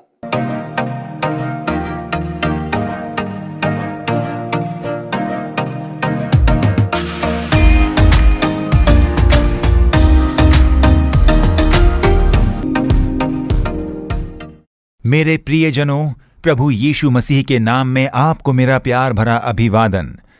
आप लोग इग्नाइटर्स हो, बेदारी को फैलाने वाले लोग। जैसे प्रभु ने कहा है, मैं पृथ्वी पर आग लगाने आया हूं, और क्या चाहता हूं केवल ये कि अभी सुलग जाती। पवित्र आत्मा की जो आग है वो बेदारी की आग है। जैसे ही हम अग्नि या आग शब्द सुनते हैं तो हम उसे एक फैलने वाले विषय के रूप में देखते हैं। उसे जल्द से जल्द ज्यादा से ज्यादा फैलानी है, यही प्रभु यीशु की इच्छा है। उसके लिए लोगों की जरूरत है। एक आग अगर एक ही स्थान पर बहुत देर तक जलती रहती है तो वो तुरंत ही बुझ जाती है, पर जब वो फैलने लगती है तो वो दूर दूर तक फैलने लगती है और उसका बड़ा प्रभाव होता है। ठीक उसी तरह प्रभु का पवित्र आत्मा जिस तरह आग लेकर आता है, वो शहर शहर, गांव गांव, जिले में, राज्यों में, देश देश भर में फैलनी चाहिए। उस तरह से उस अग्नि को फैलाने के लिए लोगों की जरूरत है, और उसी के लिए आप लोगों को चुन लिया गया है। एक तो है जो प्रार्थना के द्वारा उसे फैला सकते हैं। जितना ज्यादा से ज्यादा आप प्रार्थना करते हो, ये ठीक उसी समान है कि जैसे जैसे हवा चलती है तो आग फैलती है। तो जैसे जैसे आप प्रार्थना करते हो तो उस बेदारी के लिए, आप जहां कहीं पर भी रहते हो, उस स्थान के लिए जहां आप पढ़ाई या नौकरी करते हो, उसके लिए, वहां के लोगों के लिए प्रार्थना करते करते वो फैलती जाती है। दूसरी जो बात है वो है सुसमाचार सुनाना। जैसे जैसे आप सुसमाचार और वचन को बांटोगे, वैसे वैसे बेदारी फैलेगी। तो इन दोनों कार्यों में आपको बहुत अच्छे से ध्यान देना चाहिए। उसी लिए आपको प्रभु ने चुन लिया है और आपसे बात करके, आपका अभिषेक करके बेदारी की अग्नि को फैलाने वाले इग्नाइटर्स के रूप में आपको तैयार किया है। क्या आप उसे पूरा कर रहे हो? जरा सोच कर देखिए। कर रहे हो ना? आप लोग कर रहे हो। काफी सारे लोग हैं जो बहुत प्रार्थना करते हैं, अच्छी सेवकाई कर रहे हैं, जाकर सुसमाचार सुना रहे हो। इन सब को देखकर मुझे बहुत खुशी होती है। इन सब की खबरें मुझ तक पहुंचाते हैं और उसके बारे में बताते हैं। कई लोग वीडियो भेजते हैं, फोटो भेजते हैं उनकी सेवकाई के बारे में। आप जो भी कार्य कर रहे हो उसे लेकर प्रभु बहुत प्रसन्न है। तो परमेश्वर के प्रति आप जो उनका कार्य आगे लेकर जा रहे हो, तो परमेश्वर आपको निश्चय आशीष देंगे। जिस किसी कार्य से जुड़ते हो उसमें प्रभु आपको ऊपर उठाकर सर्वप्रथम स्थान देकर आपका आदर करेंगे। इसलिए देखिए, जब दानियल ने देश के लिए प्रार्थना की, उसे पूरे देश में ऊंचा स्थान मिला। इसे हम वचन में पढ़ सकते हैं। अपने लोगों के लिए नाके पर खड़े होकर बहुत ही जिद के साथ जिस एस्तर ने प्रार्थना की, वो 127 देश की रानी बनी। मोर्दकै ने जैसे जिद के साथ प्रार्थना की, तब उन्हें भी देश में काफी ऊंचा स्थान प्राप्त हुआ। तो आप सभी लोग जो प्रार्थना करते हो, प्रभु आपको ऐसे ही नहीं छोड़ेंगे, आपका भी आदर होगा। आज आपको परमेश्वर एक संदेश दे रहे हैं। देखते हैं उस वचन को और उनकी क्या अपेक्षा है। वो मत्ती रचित सुसमाचार 20वां अध्याय और वचन क्रमांक 28 पढ़ेंगे। जैसे कि मनुष्य का पुत्र वो इसलिए नहीं आया कि उसकी सेवा टहल की जाए, परंतु इसलिए आया कि आप सेवा टहल करें और बहुतों को छुड़ौती के लिए अपने प्राण दें। मतलब देखिए, मनुष्य का पुत्र प्रभु यीशु मसीह सेवा टहल करवाने के लिए नहीं, परंतु सेवा करने के लिए और बहुतों की छुड़ौती के लिए अपने प्राण दिए। ऐसे यीशु ने इस पृथ्वी पर आए अपनी योजना को प्रकट किया। तो प्रभु यहां पर क्या कहना चाह रहे हैं? मैं अपने प्राण देने के लिए यहां आया हूं। क्रूस पर प्रभु ने अपने प्राण त्याग दिए। और किस लिए प्राण दिए? पापियों के उद्धार के लिए। और हमारे सारे पापों को क्रूस पर उठाकर उन्होंने खत्म कर दिया। पहला पतरस 2:24 में हम इसे पढ़ सकते हैं। ठीक उसी तरह रोगियों को चंगा करने के लिए मत्ती 8वां अध्याय 17वें अध्याय में हम पढ़ते हैं, प्रभु यीशु ने उस क्रूस पर हमारी कमजोरियों को, हमारी बीमारियों को उठा लिया और अपने प्राण को क्रूस पर त्याग दिया। गलातियों 3 अध्याय और 13वें वचन में हमारे सभी शाप, जिन लोगों पर शाप हैं, उन्हें छुड़ाने के लिए उन्होंने शाप बनकर क्रूस पर अपना जीवन दिया।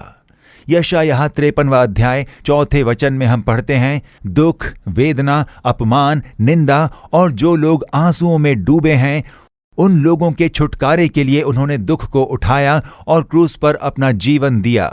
मतलब एक इंसान को जिन आशीषों की जरूरत है, पाप की क्षमा, चंगाई, शाप से छुटकारा, आशीष, दुख का बदल जाना और भलाई, इन हर एक चीजों के लिए प्रभु ने क्रूस पर अपना जीवन दे दिया। इसलिए वो कहते हैं कि बहुतों की छुड़ौती के लिए, ये जो पाप, शाप, बीमारी, वेदना और दुष्ट आत्माओं से छुटकारे के लिए मैं अपना जीवन देने के लिए आया हूं। क्रूस पर जीवन देकर वो फिर से जी उठे, इसलिए वो पृथ्वी पर आए हैं। वो ये कहते हैं कि मेरी सेवा टहल हो, इसलिए मैं नहीं आया, पर मैं खुद सेवा करने के लिए आया हूं। प्रभु परमेश्वर हमसे भी उसी कार्य की अपेक्षा करते हैं। प्रभु यीशु ही हमारे लिए उदाहरण है। वो सेवकाई करने के लिए आए थे। कलवरी के क्रूस पर उन्होंने सब कुछ कर दिया था। हमें कुछ भी करने की जरूरत नहीं पड़ी। हर एक इंसान के लिए प्रभु ने क्रूस पर जान दी और फिर दोबारा जी उठे। क्रूस पर जिसने जान दी, उसी यीशु मसीह के द्वारा जो आशीष उत्पन्न हुआ है, उसे लोगों तक पहुंचाने का काम आपका और मेरा है। इसलिए तो आपको चुन लिया गया है। उसी बात को प्रभु इस वचन के द्वारा याद दिला रहे हैं। तो मैं इसलिए नहीं आया कि मेरी सेवा टहल हो। उसका क्या मतलब है? अक्सर हम लोग देखते हैं कि कई लोग धार्मिक गुरु होते हैं। अगर उनके शिष्य हैं, उन्हें फॉलो करने वाले लोग हैं, तो आमतौर पर क्या होता है, वो जो शिष्य होते हैं वो गुरु की सेवा किया करते हैं। उनके हाथ पांव दबाना, उनके लिए खाना पकाना, कपड़े धोना, तो गुरु के जो शिष्य होते हैं वो उनका सारा काम संभालते हैं। उनकी सारी सहायता करना, घर की सफाई से लेकर उन्हें जिस किसी चीज की जरूरत हो वो पूरा करना, यही शिष्य का काम होता है। आमतौर पर हम लोग ऐसा ही देखते हैं। पर यहां पर देखिए, प्रभु यीशु के 12 शिष्य थे, 12 प्रेरित थे जो सदा उनके संग रहते थे, और साथ में सेवकाई करने के लिए 70 लोग। क्या यीशु ने उनसे अपनी सेवा करवाई कि जाकर मेरे कपड़े धोकर आओ, मेरे हाथ पैर दबाओ, मेरे लिए ये करो, वो करो? तो इन सब का मतलब है सेवा करवाना। प्रभु यीशु कहते हैं, मैं सेवा करवाने नहीं आया हूं। मेरे लिए तुम्हें यह सब करने की जरूरत नहीं। मेरे पांव नहीं दबाने हैं, ना मेरे कपड़े धोने हैं, ना ही मेरे लिए खाना पकाना है। इतना कष्ट मत झेलो। मैं सेवा करवाने नहीं, सेवा करने के लिए आया हूं। मैं दूसरों के लिए सेवकाई करने के लिए आया हूं, औरों की सहायता करने। तभी वो अपने शिष्यों के पैर धोकर एक उदाहरण प्रस्तुत करते हैं, मैं तुम लोगों का गुरु हूं, मेरे पांव धोना। ऐसे यीशु ने नहीं कहा उन लोगों से। इसलिए तो प्रभु यीशु कहते हैं, मैं सेवा करवाने के लिए नहीं, सेवा करने आया हूं। मैं इसलिए नहीं आया कि मेरी सेवा टहल की जाए, पर मैं खुद सेवा करने के लिए आया हूं। और ऐसा ही हृदय होना चाहिए हमारा। लेकिन आज अगर कोई लीडर बन जाता है, प्रार्थना दल का लीडर या फिर टीम लीडर, तो दूसरों से काम करवाते हैं पर खुद कुछ नहीं करते। कुछ लोग हैं, आप लोगों ने देखा होगा, वो खुद दूसरों से काम करवाते हैं पर खुद आराम से बैठते हैं। वो खुद कुछ काम नहीं करते। ऐसे हैं कुछ लोग जो सोचते हैं कि दूसरे उनके नौकर हैं। जो कहीं पर लीडर होते हैं वही अक्सर ऐसा करते हैं। इसी तरह कुछ सेवकाई करने वाले भी हैं। वो कहते फिरते हैं कि मैं तो एक सेवक हूं, अगर तुम लोग मेरी सहायता करते हो तो वो प्रभु यीशु के लिए सेवकाई करने के समान है। ऐसे काम करवाते हैं वो। पर यीशु मसीह ने ऐसा कभी नहीं किया। वो खुद सेवा करने के लिए आए थे। तो प्रभु आज आपको देखकर यही कहते हैं, मैंने सेवा की थी, तुम्हें भी सेवा करनी होगी। सिर्फ तुम्हें दूसरों से सेवा नहीं करवानी, वैसे भलाई पाने के लिए तुम्हें नहीं चुना गया है, पर तुम्हें दूसरों की सेवा टहल करनी होगी। यही प्रभु कहते हैं, जिस तरह से मैंने सेवा की है उसी समान तुम्हें भी सेवा करनी होगी। तो तुम्हारी सेवकाई के लिए ही मैंने अपने प्राण दे दिए, कलवरी के क्रूस पर अपनी जान दे दी। यही संदेश तुम्हें दूसरों तक पहुंचाना है, जिसके द्वारा उनकी सहायता हो सके। यही परमेश्वर आज आपसे कह रहे हैं। तो प्रभु ने कौन सी सेवकाई की? प्रभु यीशु मसीह की जो सेवकाई थी वो किस प्रकार की थी? अच्छे से ध्यान दीजिए उस पर। जो भी लोग पाप के कारण दबे हुए थे, उन्हें परमेश्वर ने पाप की क्षमा दी और पाप भरे जीवन से बाहर छुड़ा लाए। और दूसरी बात, जो लोग बीमार थे उन पर प्रभु यीशु ने दया की, उन पर हाथ रखकर चंगाई दी और बीमारी से बाहर ले आए। और भी देखिए, जो लोग शाप में फंसे थे, शाप के कारण जो लोग प्रभावित हुए थे, जिसके कारण लगातार बुरे प्रभाव पड़ रहे थे, शैतान के बुरे जाल में फंसे हुए लोगों को उसमें से छुड़ाकर बाहर ले आए। फिर दुष्ट आत्मा के कारण, कमजोरी लेकर आने वाली आत्मा के कारण, जिनके शरीर पर बुरा प्रभाव पड़ा था और जो लोग मौत के बिस्तर पर सोए थे, उन्हें उसमें से छुड़ाकर ले आए और एक बढ़िया जीवन उन्हें प्रदान किया। तो देखिए, इसी प्रकार यीशु ने सेवकाई की। जो लोग प्रभावित हुए थे उसमें से छुटकारा पाने के लिए उन्होंने सहायता की। ठीक वैसी ही सेवकाई हमें भी करने के लिए प्रभु उत्साहित कर रहे हैं। तो किन के बीच सेवकाई करनी है? आपके पास में जो है, जो आपकी गलियों में रहते हैं, आप ही के गांव में, आप ही के शहर में। हो सकता है आपके साथ पढ़ने वाले या काम करने वाले हो सकते हैं। जो लोग पाप में फंसे पड़े हैं और बीमार हैं, गरीब हैं, पैसों की कमी के कारण खुदकुशी का विचार लिए बहुत ही पीड़ा में हैं, उन लोगों के लिए सहायता करनी है। उनके बीच सेवकाई करने के लिए आपको चुना गया है। तो उनके बीच वैसे ही सेवकाई करनी है जैसे यीशु ने की, और वही सबसे महत्वपूर्ण कार्य है। अब देखिए, सेवकाई करने वाले एक भाई साहब थे। तो वो रोजाना अपने साथ कुछ ट्रैक्ट्स ले लेते थे और उसे बांटने के लिए वो जाते थे। वो उनकी सेवकाई थी। घर घर जाकर दरवाजा खटखटाकर, यीशु आपसे प्रेम करते हैं, यीशु आपसे प्रेम करते हैं, ऐसे वो ट्रैक्ट्स बांटते हुए जाते थे। कुछ लोग ट्रैक्ट्स ले लेते थे, कुछ लोग मना कर देते थे, पर वो निराश नहीं होते थे और आगे बढ़ जाते थे। तो यही उनकी सेवकाई थी। ऐसा करना उन्हें बहुत ही अच्छा लगता था।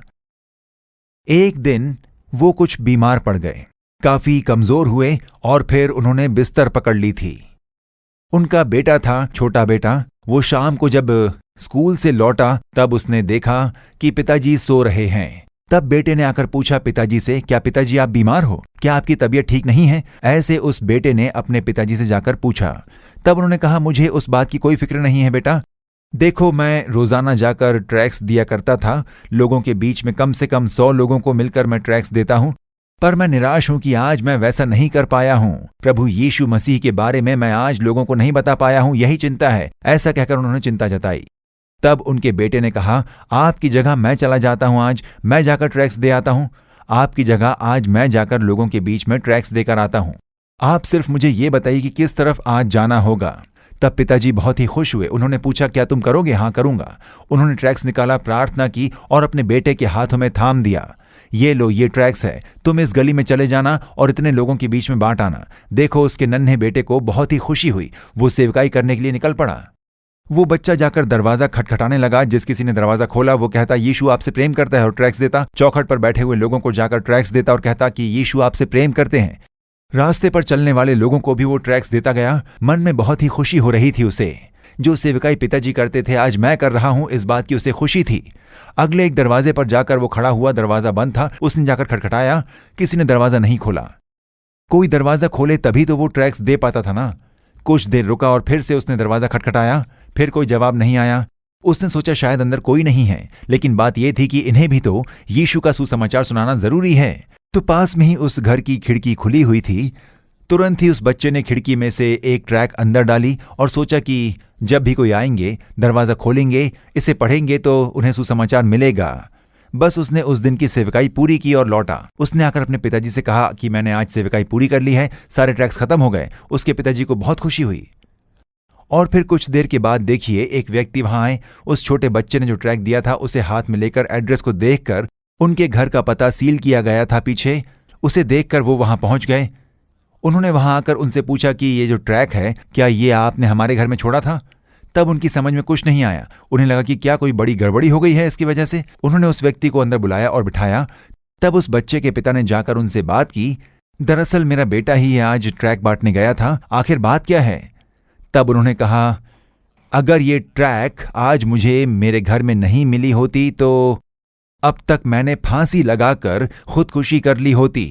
वो पिता चौंक गए और पूछा क्या हुआ? तब उन्होंने कहा कि मुझे बहुत सी परेशानियां हैं, कई समस्या हैं, मैं जीना ही नहीं चाहता, सच्चा प्यार दिखाने वाला कोई नहीं है, मेरे संग रहने वाला कोई नहीं है, मैंने सोचा मर जाऊं, इसलिए मैंने खुदकुशी करने का फैसला किया था। मेरे घर में कोई नहीं है, सब ने मेरा साथ छोड़ दिया है, मैं अकेला हूं, इसलिए ऊपर फैन से रस्सी बांध ली थी मैंने और खुदकुशी करने के लिए मैं स्टूल पर ही खड़ा था। तब मेरे घर का किसी ने दरवाज़ा खटखटाया। दरवाज़ा खटखटाने की आवाज़ सुनकर मैंने आवाज़ नहीं दी, बस शांत अंदर ही खड़ा था। कुछ देर के बाद फिर से किसी ने मेरे घर का दरवाज़ा खटखटाया। तब भी मैं बस वैसे ही रुका रहा। मैंने सोचा आसपास का कोई होगा, मेरे परिवार का कोई नहीं हो सकता क्योंकि वो तो मेरा साथ छोड़कर जा चुके हैं। और अचानक ही ये पेपर का टुकड़ा मेरे घर की खिड़की से अंदर आकर गिरा। मैं बस इसे पढ़ने के लिए स्टूल से नीचे उतरा और बस देख ही रहा था कि ये क्या है। तो इसमें यीशु के बारे में और जो वो हमसे इतना प्रेम करते हैं और उन्होंने मेरे लिए अपनी जान भी दी और फिर जी उठे, इसके बारे में लिखा है। तो क्या सच में मेरे लिए किसी ने जान दी है? क्या मुझसे वो इतना प्रेम करते हैं? उसे देखते ही मेरे मन में एक बहुत बड़ा बदलाव आ गया। इसलिए इसके पीछे जो पता लिखा है उसे देखकर मैंने आपका घर ढूंढ लिया। तब वो बोले कि आज मेरा बेटा ही आया था।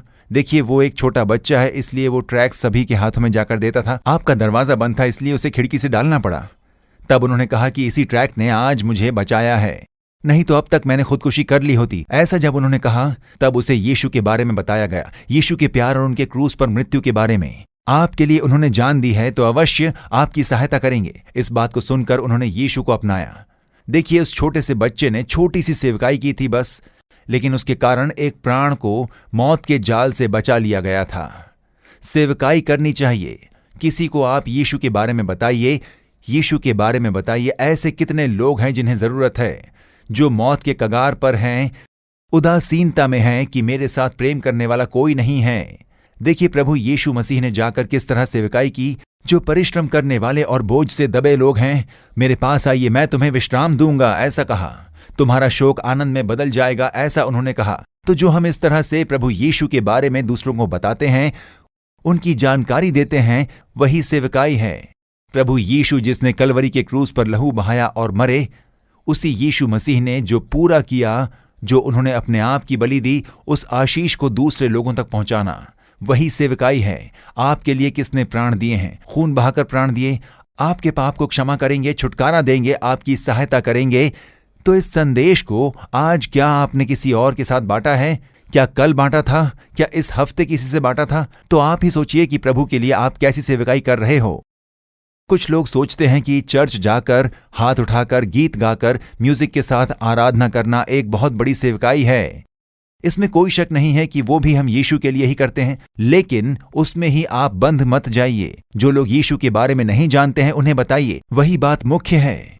जिन्हें यीशु के बारे में पता नहीं, उन्हें यीशु के बारे में बताना। जो यीशु के बारे में जानते हैं, हर हफ्ते वैसे ही तो लोग आकर चर्च में बैठकर गीत गाते हैं, गीत गाकर आराधना करते हैं, खुद को प्रोत्साहन देते हैं। लेकिन बाहर ऐसे कई लोग हैं जिन्हें यीशु के बारे में बिल्कुल पता नहीं। क्या उनके बीच में जाकर आपने एक शब्द कहे? जरा सोच कर देखिए, क्या वो सेवकाई की? वही तो प्रभु कह रहे हैं। एक गांव में प्रभु ने सेवकाई की और आश्चर्य कर्म किया तो सब लोग आ गए। प्रभु यीशु ने कहा कि मैं जा रहा हूं, दूसरे गांव जाना है। नहीं नहीं, आप यहीं रहिए, और चमत्कार होने बाकी हैं, आप यहीं रहिए। मुझे दूसरे गांव में भी सुसमाचार सुनाना है, सिर्फ आपके लिए ही नहीं आया हूं मैं, वहां भी सुसमाचार सुनाना है। ऐसा कहकर प्रभु निकल गए। बाइबल में लिखा है। तो आप हर हफ्ते एक ही भीड़ के लिए गीत गाकर आराधना करते हुए उन्हें प्रोत्साहन देते रहते हो। क्या यही 50 या 100 लोगों के बीच में आप लोग सेवकाई करोगे? गलियों में, गांव में कितने ऐसे लोग हैं जो प्रभु यीशु के बारे में कुछ भी नहीं जानते। ऐसे बहुत सारे लोग हैं। क्या उनसे जाकर आप बताते हो? वहां पर जाकर तो आप कुछ नहीं करते हो, और अगर आपको लगता है कि हर हफ्ते गीत गाकर आराधना करना ही सेवकाई है, तो सुनिए, प्रभु यीशु की तरह सेवकाई कीजिए। जैसे उन्होंने गांव-गांव, नगर-नगर जाकर सेवकाई की, इसीलिए तो आपको चुन लिया गया है। वो आपको निश्चय ही करना होगा, तो निर्णय लीजिए वैसा करने के लिए। और उतना ही नहीं, बीमारों को देखकर उन्हें बड़ा ही तरस आता था। उन लोगों के लिए प्रार्थना करते थे और ऐसे बीमारों के जीवन में बहुत बड़े बदलाव को लेकर आ गए। बीमार कहाँ पर रहते होंगे? अब ये बीमार कहाँ कहाँ पर आपको मिलेंगे? ये लोग तो हर एक घर में होते ही हैं, है ना, जो बीमार होते हैं और पीड़ा सह रहे होंगे। पर ज्यादातर ये कहाँ होते हैं? अस्पताल में ही तो होते हैं।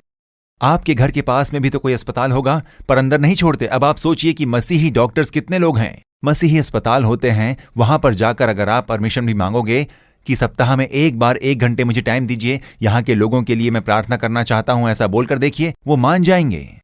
वैसे देखिए, एक बहुत ही वृद्ध महिला थी और उनके घर के बिल्कुल पास ही एक मसीही अस्पताल था।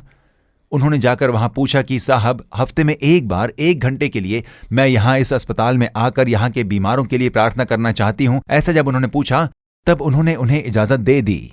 वो महिला ठीक उसी समय पर जाती है, हर रूम में जो पेशेंट्स होते हैं ना, जो बीमार हैं, उनसे जाकर पूछती है, अगर आपकी इजाजत हो तो मैं आपके लिए प्रार्थना करना चाहती हूँ। उनसे बातें करते हुए वो उनकी बीमारी के बारे में जानकारी लेती है कि क्या समस्या है। उन्हें बताती है कि प्रभु यीशु आपको निश्चय ही चंगाई देंगे। उन्होंने कलवरी के क्रूस पर आपके लिए जान दे दी है। उनके कोड़े खाने से आप लोग चंगाई पाते हो। ये सब उन्हें बताकर उनके लिए वो प्रार्थना करती हैं। ऐसे ही एक बार जब वो वहां पर गई, तब देखिए, एक व्यक्ति एक रूम में बड़े ही दुखी अवस्था में पड़े थे। मसीही परिवार से तो नहीं थे वो, एक मुस्लिम भाई थे वो भाई उस अस्पताल में कैंसर के रोग से जूझ रहे थे। डॉक्टरों ने जवाब दे दिया था कि नो मोर ट्रीटमेंट, दवाइयों से अब इनका इलाज बिल्कुल भी नहीं किया जा सकता है। फाइनल स्टेज में पहुंच गए थे वो। तो वहां पर वो दुखी अवस्था में थे। वो महिला ने जाकर उनसे पूछा कि भाई, आपको क्या समस्या है, क्या परेशानी है आपकी? उस भाई ने कहा कि मैं अब मरने जा रहा हूं। उस महिला ने जब उनसे पूछा तो उन्होंने बताया कि मुझे कैंसर है। मेडिकल साइंस में जो कुछ किया जा सकता था हमने करके देख लिया है, लेकिन अब ये जो डॉक्टर है, जो मेरे बहुत ही अच्छे दोस्त भी हैं, उन्होंने मुझसे कहा कि हमारे अस्पताल में आओ, मैं तुम्हारी देखरेख करता हूं। ऐसा कहकर इन्होंने मुझे बुलाया, क्योंकि घर में मुझे मरने के लिए छोड़ दिया गया है। इसलिए मेरे दोस्त ने मुझे यहाँ बुलाया कि तुम मेरे अस्पताल में आ जाओ, मैं आखिरी तक तुम्हारी देखभाल करूंगा। मेरी दोस्ती की वजह से इस अस्पताल में एक रूम देकर मेरी देखभाल कर रहा है वो। बस मुझे धीरज देकर जाता है, लेकिन मेरा बचना नामुमकिन है। तब उन्होंने पूछा कि क्या मैं आपके लिए प्रभु यीशु मसीह के आगे एक प्रार्थना करूं? हाँ, आप प्रार्थना कीजिए, आपकी इच्छा है तो आप ऐसा कीजिए। तो उस महिला ने कहा कि आंखें बंद कर लीजिए, और फिर उस महिला ने प्रार्थना करनी शुरू की। जब वो महिला प्रार्थना कर रही थी, तब उस भाई को अपने शरीर में पानी की बूंदें गिरने का एहसास हुआ। उन्होंने जब अपनी आंखें खोलकर देखी, तब उन्होंने देखा कि उस माँ जी की आंखों से आंसू टपक रहे थे। उनकी आंसू की बूंदें उनके हाथों में गिरी। आंसू बहाकर वो माँ जी प्रार्थना कर रही थी, हे प्रभु, इस बेटे को चंगाई दीजिए। इस भाई के लिए आपने क्रूस पर जान दी थी। ऐसा रोते हुए वो प्रार्थना कर रही थी। वो आंसू की बूंदें जैसे ही उसके शरीर में गिरी, तब बिजली जैसा एक सामर्थ्य उन्होंने अपने शरीर में फैलता हुआ महसूस किया। देखिए, उस आंसू का सामर्थ्य था वो, जो आंसू उन्होंने यीशु का नाम लेकर बहाया था। देखिए, जब वो प्रार्थना कर रही थी, तब उनके मन में यही बात आ रही थी कि इस माँ जी का और मेरा क्या संबंध है?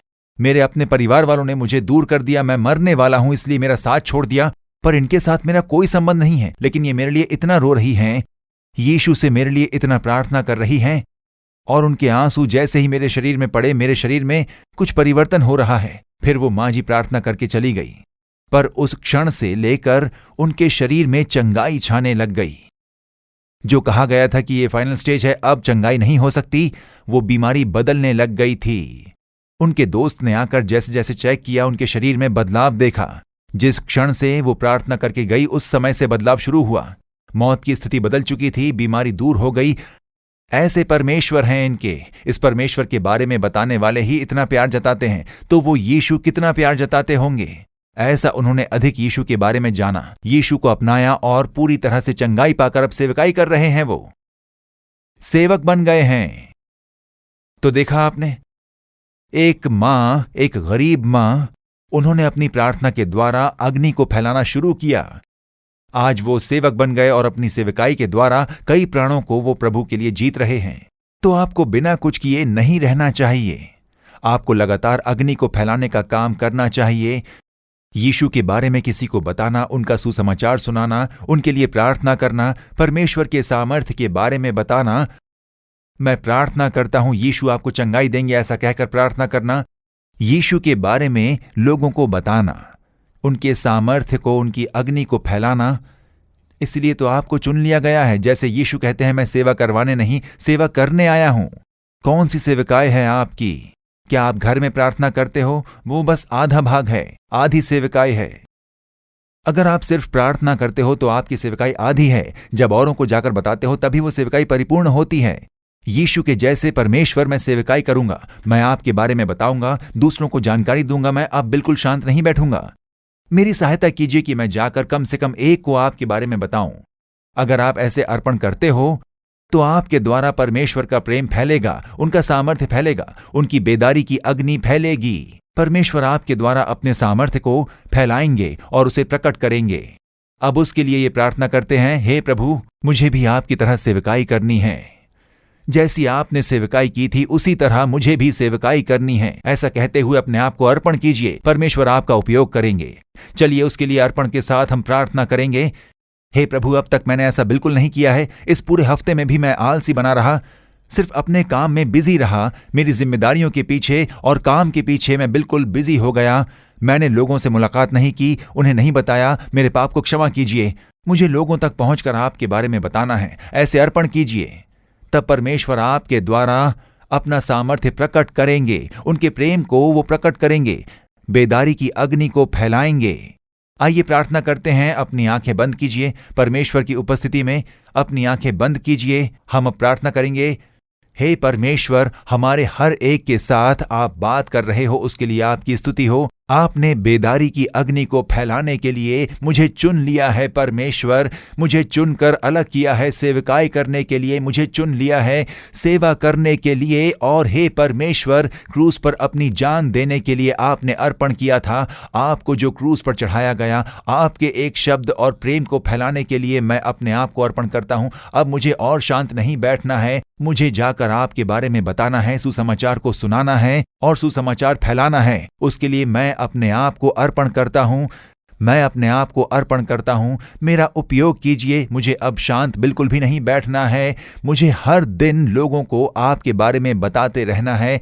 हे प्रभु, लोगों से मिलकर मुझे आपके प्रेम के बारे में बताना है, आपके सामर्थ्य और प्रेम को प्रकट करना है। उसके लिए मेरा उपयोग कीजिए, मेरे हाथों का उपयोग कीजिए, मेरे शब्दों का उपयोग कीजिए। मैं अब अर्पण करता हूं परमेश्वर, जो जो इस समय प्रार्थना कर रहे हैं, उस बेटे पर, उस बेटी पर पवित्र आत्मा का स्पर्श बना रहे। उनकी उदासी दूर हो जाए, सारी कमजोरी दूर हो जाए। उन्हें प्रोत्साहन देकर, उन्हें बल देकर आपकी अग्नि को फैलाने के लिए उनका उपयोग कीजिए। सुसमाचार को सुनाने के लिए उनका उपयोग कीजिए। प्रार्थना की आत्मा से भरकर बिना कमजोरी के प्रार्थना करने की उन पर कृपा कीजिए। अपनी आत्मा में तेज बने रहने के लिए आपकी अग्नि से उन्हें बल दीजिए। इनके विरोध में जो कमजोरी की आत्मा सिर उठा रही है और उन्हें कमजोर बना रही है, दुष्ट आत्मा की सारी क्रियाओं को मैं बांधता हूं प्रभु यीशु के नाम में। जो इन्हें बांधना चाहती है, वो शैतान की दुष्ट शक्तियां टूट जाएं और उत्साह की आत्मा भर जाए। आप बल प्रदान करके उपयोग कीजिए परमेश्वर। आपने इन्हें बल प्रदान करके इनका उपयोग कर रहे हो, उसके लिए धन्यवाद। धन्यवाद प्रभु यीशु मसीह के नाम में प्रार्थना करते हैं अच्छे पिता,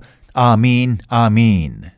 परमेश्वर ने आपसे बात करके आपको बल प्रदान किया है, इसलिए उत्साहित होकर प्रार्थना कीजिए। प्रार्थना कभी मत छोड़िए। अपना प्रार्थना दल बनाइए और मिलकर प्रार्थना कीजिए। शैतान सांसारिक कामों में हमें फंसा देता है और हमें पूरी तरह से बिजी करता है। ये काम और वो काम, ये सांसारिक कामों में हमें पूरी तरह से फंसा देता है और लगातार कोशिश करेगा कि परमेश्वर की योजना आपके द्वारा पूरी ना हो सके। आप परमेश्वर के कार्य को पहला स्थान दीजिए और दूसरे कार्य भी कीजिए। अपनी जिम्मेदारियों को निभाना वो दूसरे स्थान पर है। सबसे पहले उनके राज्य को बांधने के लिए और बेदारी की अग्नि को फैलाने में आपको ध्यान देना होगा। तब परमेश्वर आपको हर एक कार्य में आशीष देकर आपका आदर करेंगे। परमेश्वर की आशीष आपके संग बनी रहे। आमीन।